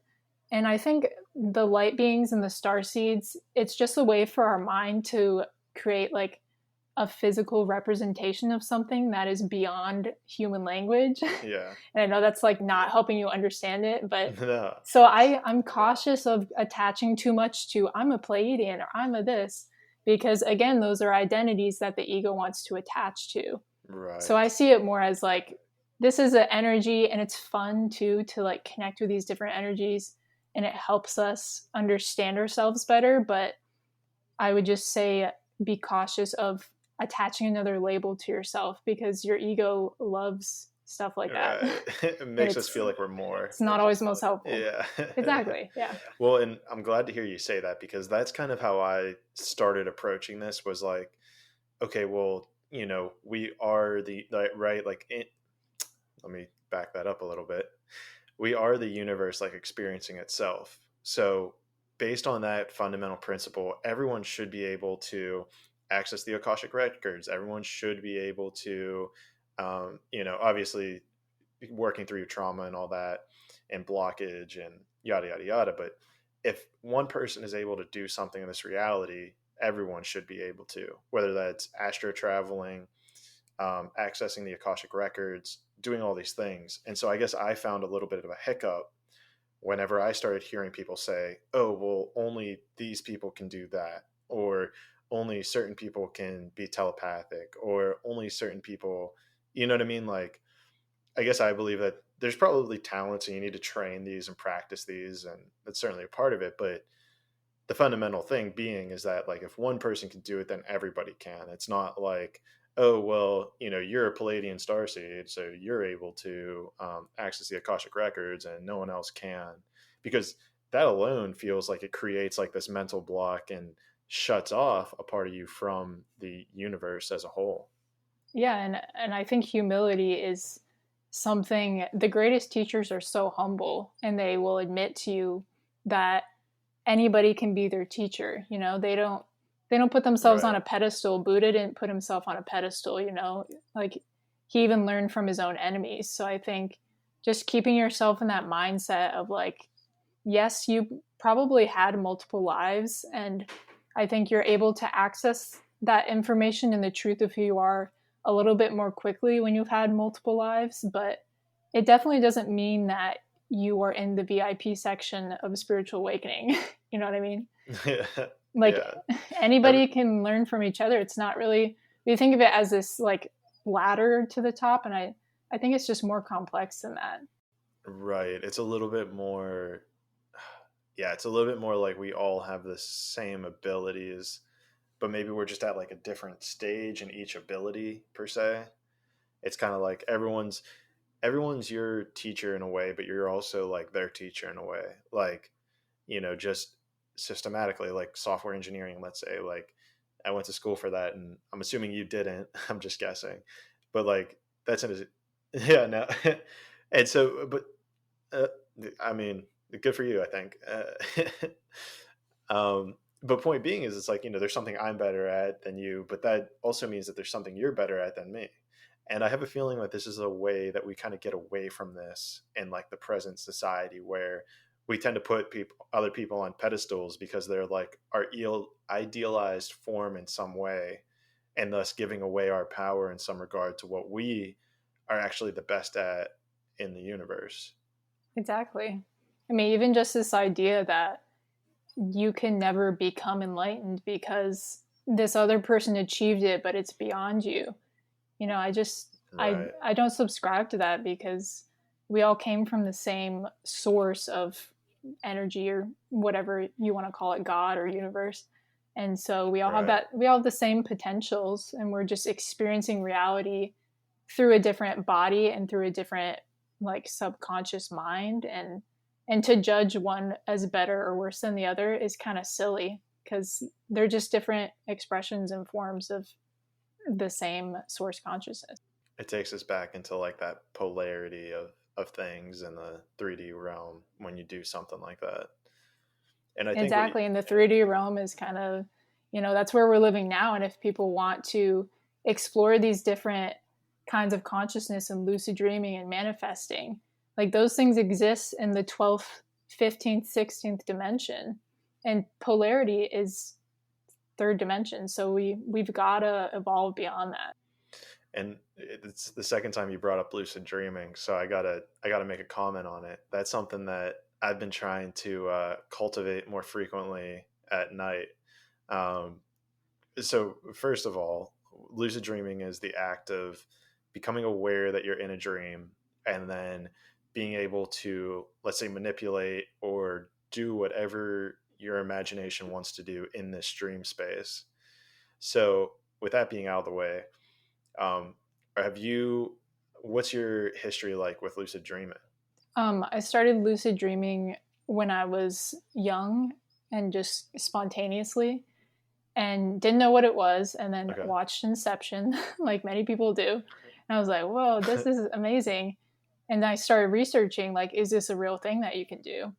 And when I read it, I was like, oh, like I do that all the time. I didn't realize I could actually like manipulate and kind of reach this level with it. So I started following someone on YouTube. His name is Ryan Cropper, and he talks a lot about lucid dreaming, and kind of learned through that. And actually, it's interesting we're talking about this because this week I've been getting really into yoga nidra, which is kind of like a form of lucid dreaming that's more of a Eastern Buddhist practice where they put themselves in this deep meditative state. And then eventually the goal is to do dream yoga, which essentially is lucid dreaming with the aspect of adding in different characters within the dream so you can communicate and learn things from them. And it's pretty amazing. It's really cool.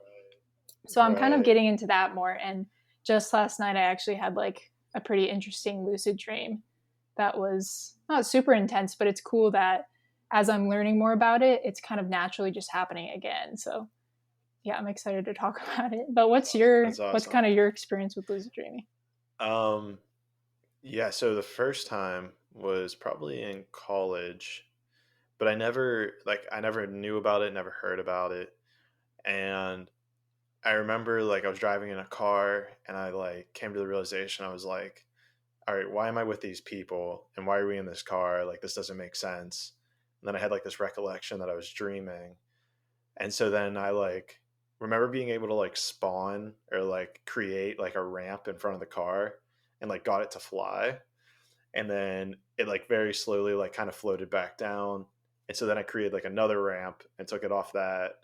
Um, but then I woke up after that and didn't really realize what had happened. And it wasn't till maybe what would it be like 3 years later or 3 years ago from today, I was like, I like remembered that dream and I was like, started researching it, started figuring out lucid dreaming, um, started implementing like different techniques you can do throughout your day to try to cue yourself that like you're dreaming and, uh, what have you. Since then, I've only had like two lucid dreams. One was like super fast, where I like realized I was dreaming and then like tried to fly away and then woke up. And then the other one, which was maybe a month ago, um, I actually started like being able to like bring people in and like talk to people, but I haven't really been able to do it consistently or really like since then I haven't pulled it off. And then it kind of like came to me. I was like, am I trying to force this too much? Where like I'd keep like a dream journal and I'd like look at my fingers and like try to make it happen. But I started finding myself in this idea of like, am I trying to force this too much? Or am I like, do I just need to like let it go and just like, kind of be in that flow that we talked about? Um, and so that's kind of where I am with it is like, so I've experienced it 3 times. 2 times were kind of like on purpose, but now I'm kind of like in this like quasi like I really want to do it, and this is where I probably like want it a little bit more, to kind of like get in tuned and like you were saying like bring people in and ask them questions and I've even heard just meditating as you're in a dream is like super powerful. So I would love to hear any suggestions you have, or if uh, or what that experience like is to meditate while being in a lucid dream. Yeah, so I have meditated in a hypnotic state, which I would imagine is similar. I haven't meditated in a lucid dream, I don't believe. It wasn't like I was sleeping. Um, Okay. but I work a lot and it helps me to build myself up. Like I become a master or close to it in one area, and then I will kind of slowly add like another kind of complexity to it. But I started with just getting into like a meditative state while lying down, which it sounds like you've kind of got that part down, and basically just laying there and staying completely still. And if I feel like an itch or something on my body, I literally just ignore it. And eventually the itch goes away, and I just bring my awareness back inside. And I usually will set an alarm too for the middle of the night to wake me up, and or I'll just kind of spontaneously wake up sometimes in the middle of the night. And then that's what happened last night. I was like, oh well, I woke up. Let me see if I can lucid dream. Went back to sleep and just had a Okay. lucid dream.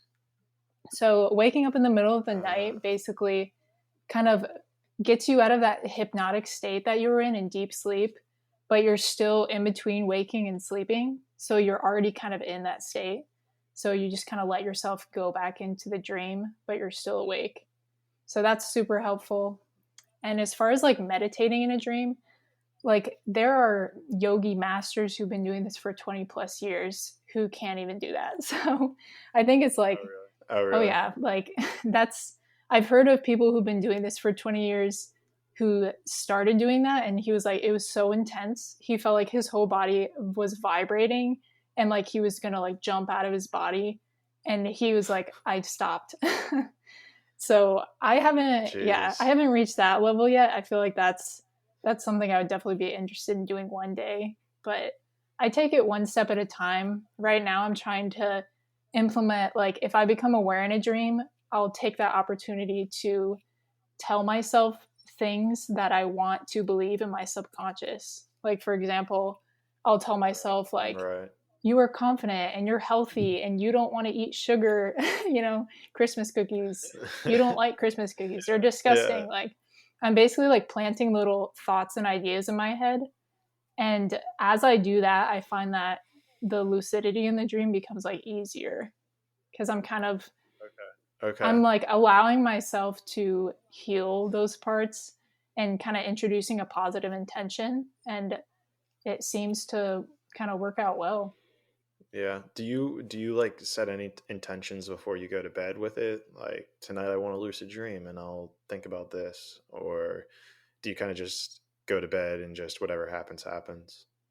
Usually not like right before bed, but throughout the day, I'll try to watch a video or something about lucid dreaming and then forget about it. And apparently this is an important aspect, is the forgetting about it part, because if you are thinking about it and just like you won't let your mind focus on anything else, it's kind of like a peculiar thing. Like sometimes it doesn't work if you're putting too much attention on it. So I found that, at some point in the day reading about it, and then I move on and pretend like it never happened, and it's kind of like it's just lingering in the back of my head. That's so fascinating that you say that, because that last time that I lucid dreamed, where it was like I was controlling, I don't want to say controlling people, but I was bringing people into the dream and like very aware, like it was the most like controlled lucid dream I had.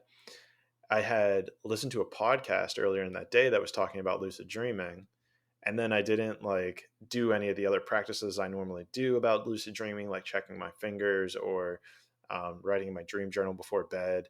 And I just forgot about it. And so I think that's probably um, such a key aspect, I guess, to a lot of things, like even manifesting. Like you have to have that letting go piece of just like falling into the present moment, like have that little seed planted and then just let go. And so I think that's fascinating you bring that up, because that was something that I think helped me. I remember like the day after I was like, oh, I did listen to that podcast. I wonder if like those girls talking about it like got me into like the frame of mind for it. Yeah, that's exactly what happened to me because I hadn't done it in so long, and I started learning about yoga nidra, and he was talking about lucid dreaming, and then that night, like woke up in the middle of the night and just had this thought, I should try to lucid dream. I was like, huh, haven't done that in like a year, but sure.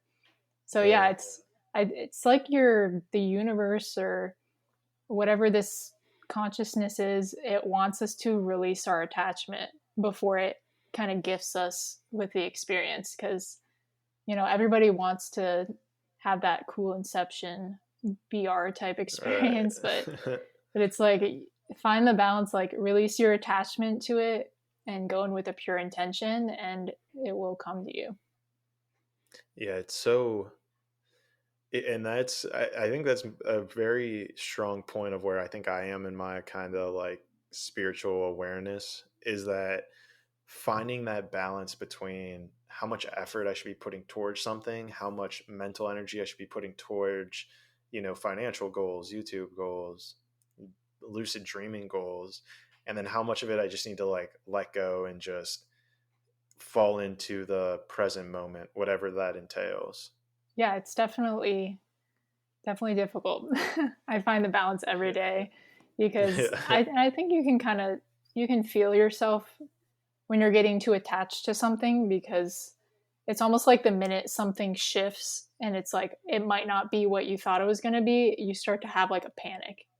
You know what I mean? Like if you've ever experienced that, like, and those moments Yeah. always show me like, oh, I didn't realize I was so attached to this. Like I need to just trust and let it be whatever it's going to be. And I think there's a level of fear that probably comes into it as well. Like if you're afraid to do something because it's not going to have the desired outcome, you know what I mean? Like if you're afraid to, I don't know, post a video or something, or afraid, I'm trying to think of a good example, but if you're afraid, essentially, if you have like this idealistic goal of lucid dreaming, and here's a good example. So I'd keep like a dream journal every night. Like I'd write down like the date, the time I go to bed, and then when I'd wake up, I'd write down the dreams so that I would remember them. Well, what I think happened was I became so attached to doing that every single night because it was like, okay, this is how I'm going to lucid dream. Once I kind of just like let go of that process, I think that's what helped open up or cleared the space for me to fall into that like lucid dream reality.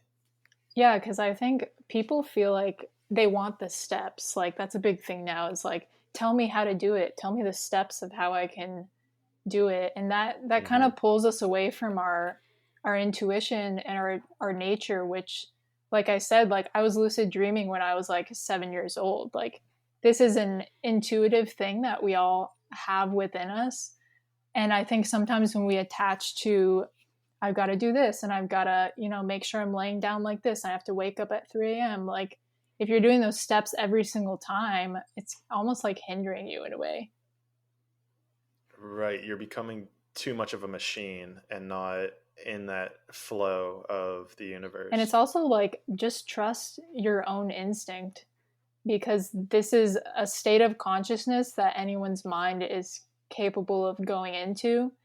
And I think trusting that and going off of kind of your gut feeling of like, what should I do tonight? Should I journal or should I just, have some tea? Like, what do you feel like doing? That's exactly what you should do. And I think that's a good practice that I myself need to do more frequently. But I have found a lot of utility in that, mostly with like food. Like, okay, I'm hungry. Like, what am I hungry for? Why am I hungry for it?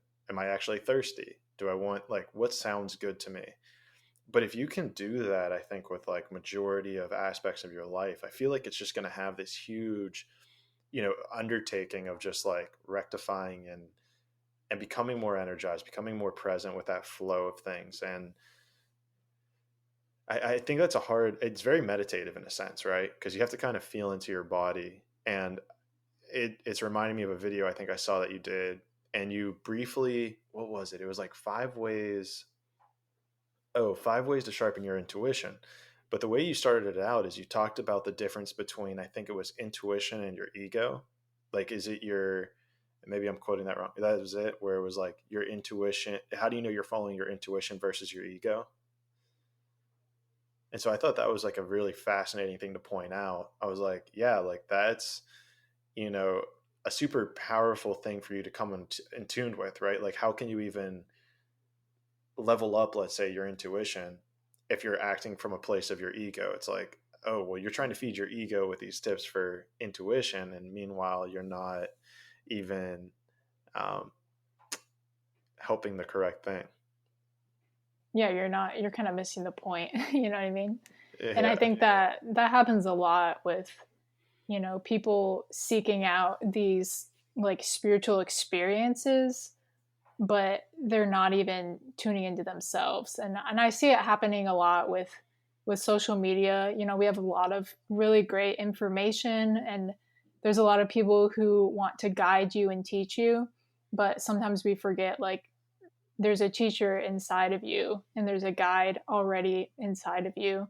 And if you don't have a relationship with that person, that being that exists within you, then you should not even be looking at anything else, because those things should just be like cherry on top of the ice cream or whatever they say. You know what I mean? Like, they're Right. only they're adding value to the value that you already have. And I think a lot of people, they're seeking out answers outside of themselves when they should really be looking within, and then kind of adding those things on to help them throughout their journey. And see how they're able to expand upon it in those fashion, in that fashion of reality. Yeah, and I mean, it's not like things like lucid dreaming.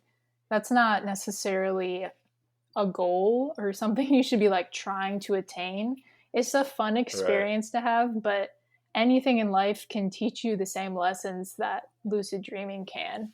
And you can still have those amazing experiences in a meditation or in everyday life, just like going to work. You can put yourself in that flow state, and you can really feel those feelings in your body too. So just being open to any experience in life can be amazing and cool. And not closing yourself off to, like, if I'm not telepathic by next year, then I'm throwing spirituality out the window. Like, it's not Yeah. about the it's not really about the gifts. It's about the being present and, experiencing it all, but not attaching to it. It's like that journey to it. And that's, I remember reading in The Untethered Soul, it talks about that, where, um, you attach this idea of like, well, I'll be happy if I have, $1 million. I would be more at peace if I was in this situation. And the problem is with that is that you're now placing your happiness on an external event. Therefore, if you don't have that thing, you're not happy now. So you think you'll be happy once you have that thing, but the problem is that your happiness is then going to be fleeting, because once you have that thing, you're still going to feel the same way as you did before. You don't realize that. I mean, maybe you have like a small boost in dopamine or serotonin. Yeah, but down the road, it's not going to be beneficial for you. Yeah, like everything has to have that life death cycle, like, it's going to bring you joy for a time, but eventually, once you are eating cake every single day, eventually you're tired of eating cake. Like, you don't want it anymore. And I Right. think that goes back to the sex thing too, like that thing of giving your energy. Like, the more and more you have this experience, it's kind of like it sort of loses its energetic like specialness to you because it's not new anymore. So learning in all things Right. in life to just appreciate it for what it is, and not don't attach so much pleasure to it, because the amount of pleasure you derive from anything, that's the exact amount of pain you're going to derive from that same thing when it's taken away from you.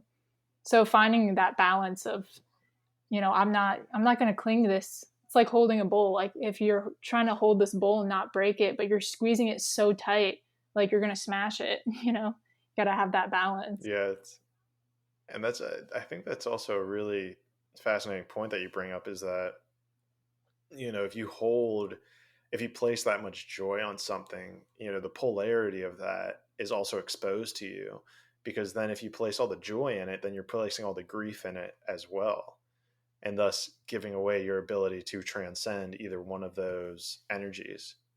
Yeah, and also just your ability to see it as both the grief and the pleasure, as this complex thing Right. that's not just one thing or the other.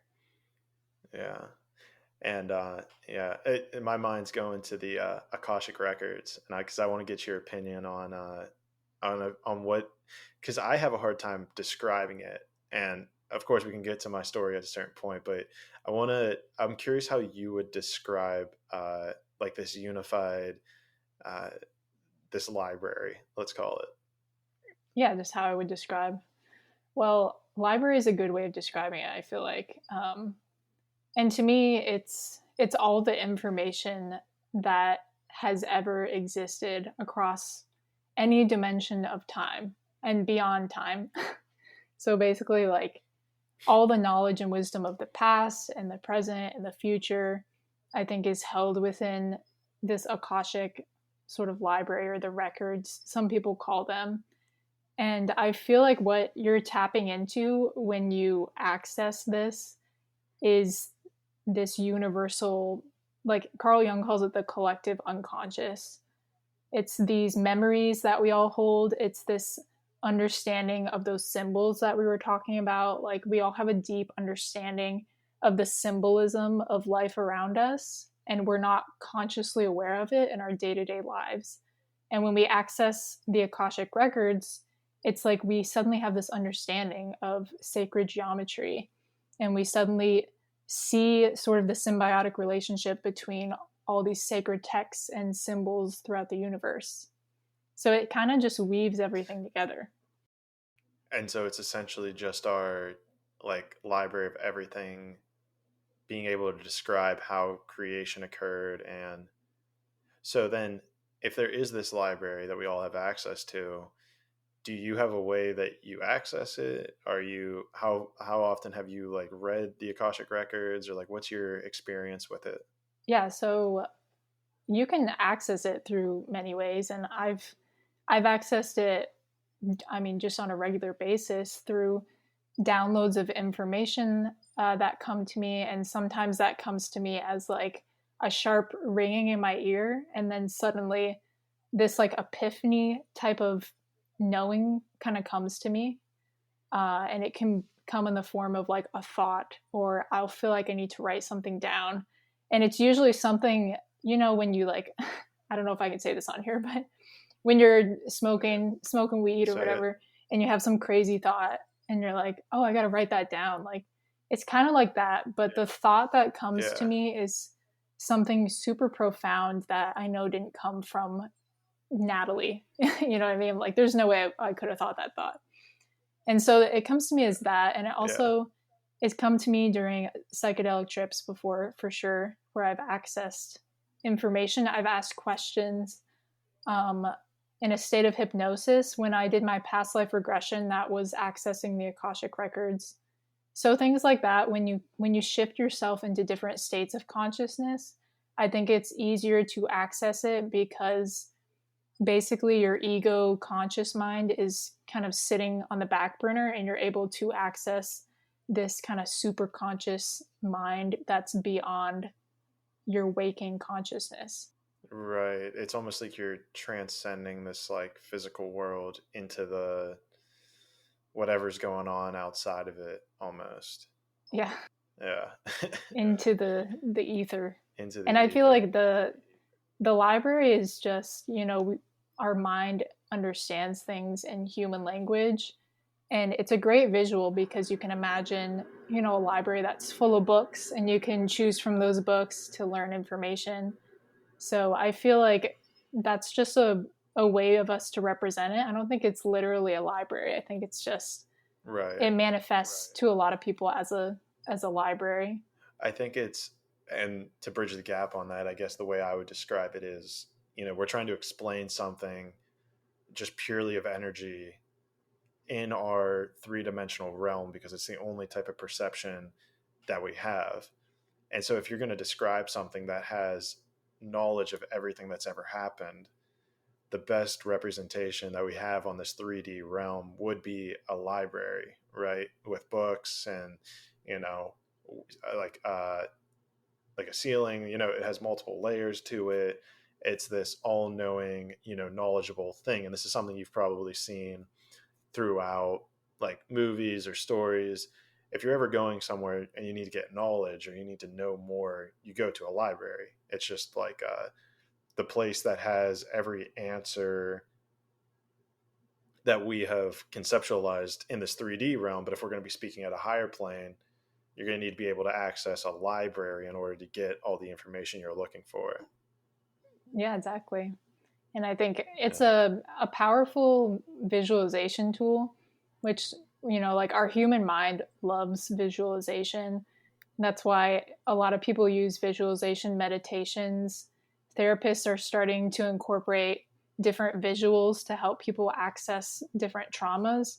So, if the That's Akashic cool. record is something that people are wanting to access, it can be helpful to go in a meditative state and literally envision yourself in a library and then just ask the question, go up to a book in the library, imagine yourself feeling it, and open the book and see what it says. And like it's as simple as So that. Like literally. yeah, and so I'm smiling because I think that's a perfect transition into me describing like what my experience was, because it was literally what you just described, which I think's crazy. Because I'll describe what happened, but like to me, I wasn't. I still kind of have questioned it. Like, did that actually happen, or is it just my mind trying to conceptualize these ideas? But regardless, I went into it with the intention of, you know, trying to rectify like porn, and because I feel like I had watched it far too frequently, and I had found myself kind of going down the rabbit hole and find myself watching um, a very specific genre of porn, which was more like group stuff. And, you know, I don't want to go too deep down it, but let's just say like it was a mixture of kind of like cuckold and group stuff, which to me, I had no recollection of ever having like some issue in my past, like with something like that, or, um, you know, just kind of becoming aware that I was watching that type of stuff. And then I had the realization of like, okay, wait, why am I like attracted to this type of stuff? So I figured a good place to go was the Akashic Records. And so I kind of, it was in Brazil, and I found like this patch of grass, and I found myself kind of sitting there meditating. And I actually had it was like something I found on YouTube that kind of was like a guided meditation, and you know, essentially became like very calm and very present, and then visualize like a doorway with like a book on it. And so you open up this door, and in there is like this library, massive library, and I'm seeing all this with like my third eye. And the entire thing just kind of seemed like it was made like out of glass and out of like just this like very pristine blue color. And in the guided meditation, they have you like talk to like the librarian, and they're like, you know, take me to the book of like my life and kind of those things. So she like grabs a book off the shelf and like gives me it, and I like lay it open, and I'm just looking at a blank page. And I, you know, it's like in the meditation, it's like, you know, ask it the question you're looking for. So I ask it like, you know, why am I, you know, why am I attracted to this type of porn? And so then the book kind of like flipped, and I see myself, or let's say a past life, I guess, of what I thought was me kind of chained up on this like stone wall. You know, I kind of like hands above the head, you know, knees on the ground, very medieval style of scenery. And I look around, and there's a table, you know, right in front of me with what I presume to be my wife. And the guards were surrounding her and, you know, having essentially their way with her. I asked, and then I'm like sitting there, like pretty, like, and I'm feeling it right now, like the energy of it. And I even asked, like, the next question I asked is, like, why is this happening? And the book kind of flipped again. And I found myself kind of on my knees again, but this time I was like in the presence of a king of some sort. And I remember then, just a download or what have you, where the king had asked me a question, but instead of giving him the full truth, I basically gave him half the truth and didn't give him a full answer. And then it flashed back to me being like in that dungeon and me realizing like, oh, I hadn't completely spoken the truth of the situation out of fear that repercussions were going to happen to me. And ironically, this was the repercussion of not fully speaking like the truth of whatever the question was. And so at which point, because I had done like plant medicine, like child trauma healing things before, I then, tried to act that out, or I did act that out on, this past life of me that was chained up on this wall, where you sit there and you're like, this isn't your fault. This is the lesson we learned from this. Here's how we are today. And since having that Akashic record, you know, incident, I've probably looked at porn twice, but I haven't even gone to that like depth of that categorical porn that I used to look at beforehand. And so, I'm now present day trapped in this interesting thing of, one, did that event ever occur to a person who would have shared the same, let's say, spirit or entity that I'm embodying right now? Number two, does it even matter if that actually happened? Because I'm now able to transcend current, this present moment occurrence of it just by having that, discussion with my past self, So that was that was honestly something I'm still trying to rectify as to, what exactly happened and, what's what to make of it. Yeah, I mean, intuitively more than I do, but it sounds like a past life. The Yeah. energy, especially something so intense like that and traumatic, I think can definitely carry with you into other lives for it to be cleared. I had a lot of clearing that I had to do too once I did the past life hypnosis, finding out or seeing this visual of being a part of this program and basically being ostracized from society and kind of cast out. It brought up feelings within me that exist, like emotions that I've always had of being, very independent and not trusting people easily, and realizing like the emotions surrounding that trauma still exist within me in this life. So I think, yeah, it sounds like you kind of carried that with you and you were still subconsciously drawn towards that because it was trying to reveal itself to you.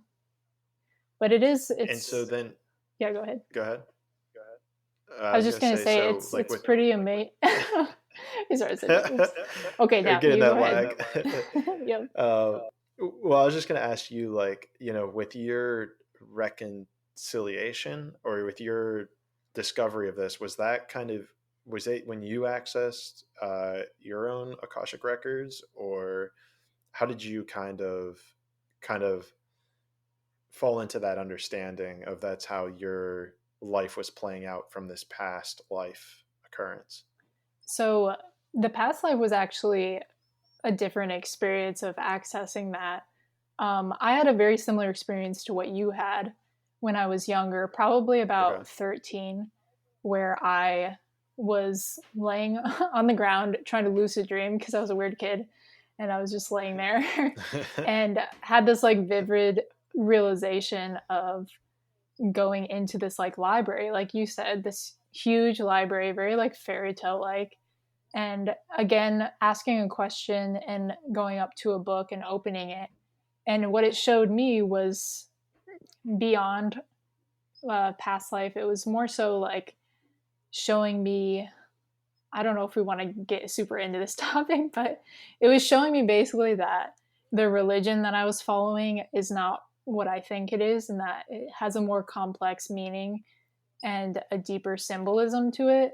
And it kind of showed me that in images, and I had a visitation from Jesus or some form of Jesus came to me and spoke to me openly in the dream and kind of told me to move away from taking the Bible as literal and to start to understand it in a different context. So after that happened, I was like, that was interesting.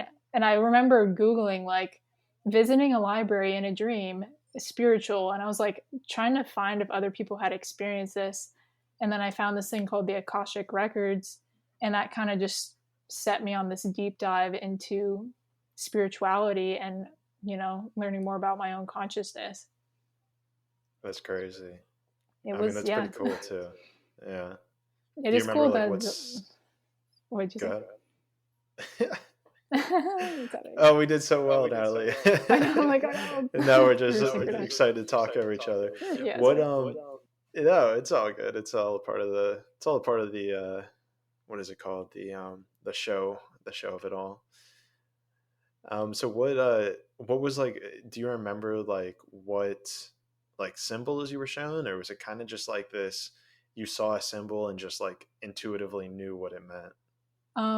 So it's a loose memory, but I remember something being shown to me that was like not in language form, and then Okay. afterwards, I kind of felt in this instinct to read the book of Genesis in the Bible again, and I read it, and I suddenly had this like understanding of, if you've heard of like Kundalini energy, like I read the story of Adam and Eve through a completely different lens of masculine and feminine energies. And I began to understand that like Eve biting into the apple is representative of Akashic wisdom, essentially. Like when we bite into that apple, like we are literally shown everything, and we kind of become like God or gods because everything is kind of held within that universal consciousness. And so it really just, it was empowering to me because before I believed I had to kind of find salvation or saving through this thing that was outside of myself.